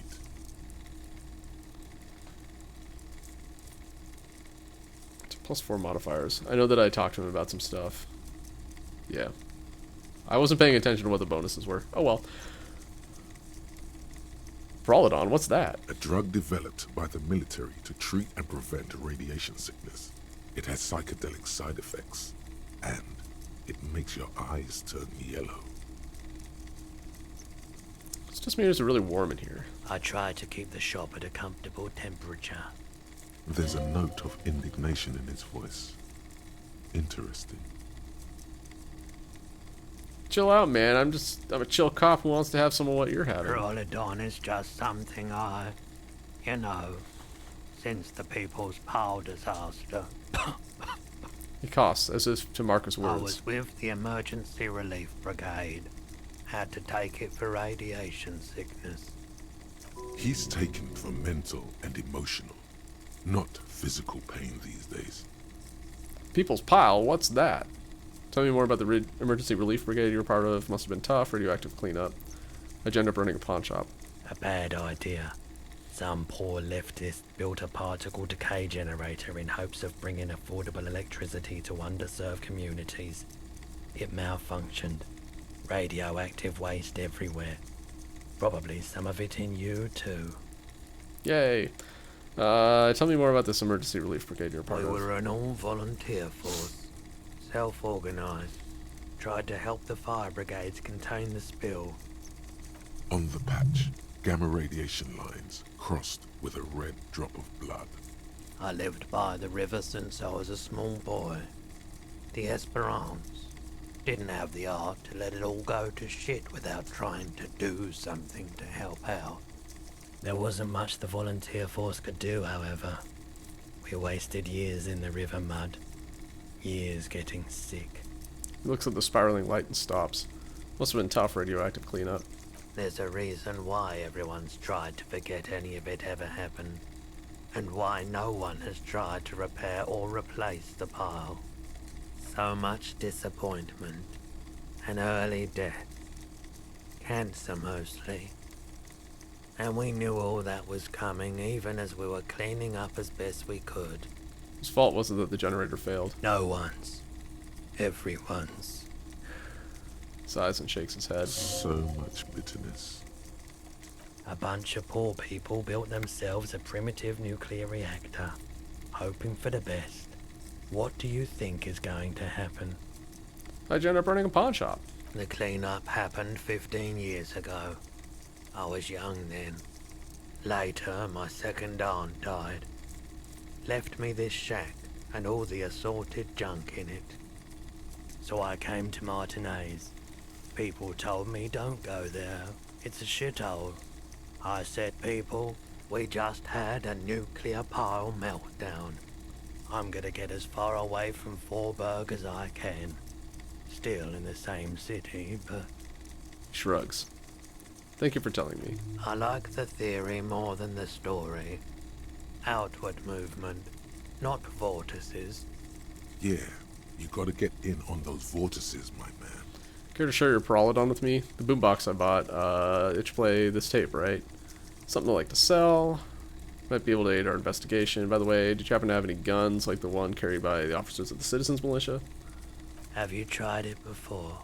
The lieutenant steps away, pretending to admire some of the knickknacks on display. Looks like he doesn't want to get involved. Go ahead then, he thinks. As long as you can walk straight, I don't care. He won't be your nog, but he won't be thrilled about this either.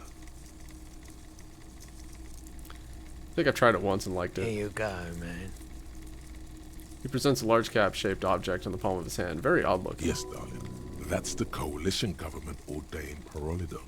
Straight into your gut. Thanks, man. Of course. Okay, that's just gained. Okay, not actually taken. Boombox I bought. I should play this tape, right? Of course. It's in working order still, isn't it? Just pick your tape and set it spinning. It all starts with the tape. Let me have a look. Another time, perhaps. I was just kind of picking that to clear it off of the list. You might be able to aid in our investigation. I doubt it, but I can try and answer any questions you may have. Know anything about that recent I hanging? do my best to keep my distance from all manner of butchery. Bad for business. Bad for everyone. Think you'd help me get a corpse out of a tree? The corpse behind the hostel I show. I don't have a truck with a mounted platform or anything of that sort myself. What about a ladder? Ask around the harbour. There might be some workers there who'd be willing to help. The pawnbroker's gaze is already fixed on the dancing colors. By the way, do you happen to have any guns like the one carried by the... Someone else came here earlier today asking the same question. I promptly sold her the gun you pawned a couple days back. This is a pawn shop, and it did feel as if you've met before. Oh God. The lieutenant shifts from one foot to another, alert. Walked away for the Prolodon, back for the gun. Wait, I sold you my gun? You were adamant about getting rid of it, officer.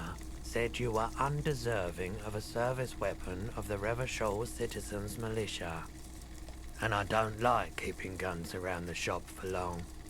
Off the charts photon emissions. The unhealthy kind. He's not telling you the whole story. It seems he's trying to spare you. I feel like there's something you're not telling me. You weren't quiet yourself, officer. What was I like? You were very distraught.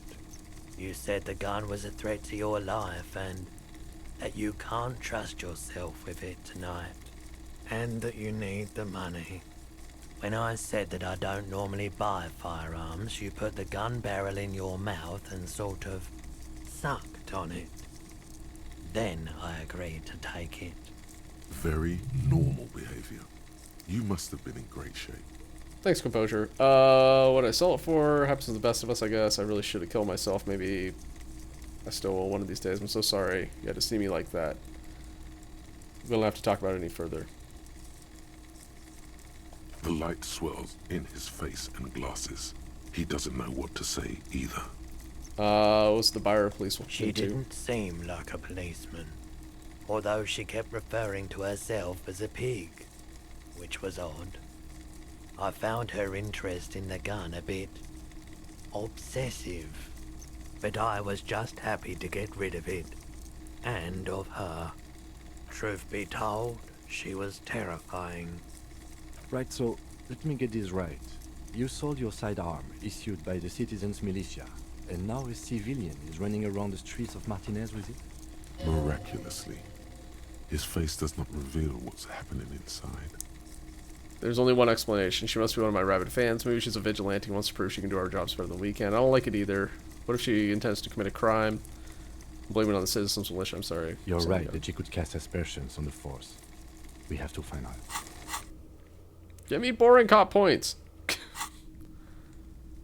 He looks around worried. Any idea where I can find this buyer? My apologies, officer, but I have no idea where she was coming from or where she went. A needle in a haystack. There is nothing you can do. I was intending to go more or less boring on You this just have to playthrough, hope but you luck oh upon well. her somehow. At least now I know how I lost my firearm. Let's talk about something else. Of course. Sure thing. Sure, man. Alright, so we got a point. Cool. Oh yeah, we got the Prolodon. Neat.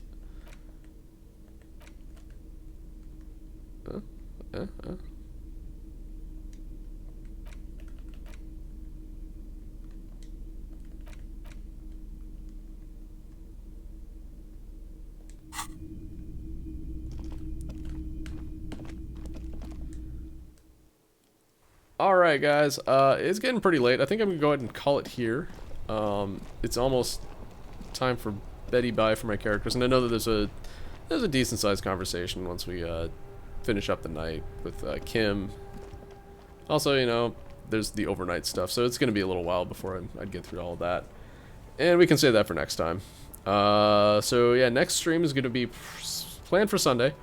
Normally I stream Saturday, but this week I'm gonna be busy on Saturday, so no stream then. Yeah, we'll be playing some Metal Gear Solid 2. So, started to play through that a couple weeks ago, and I should really get back to it.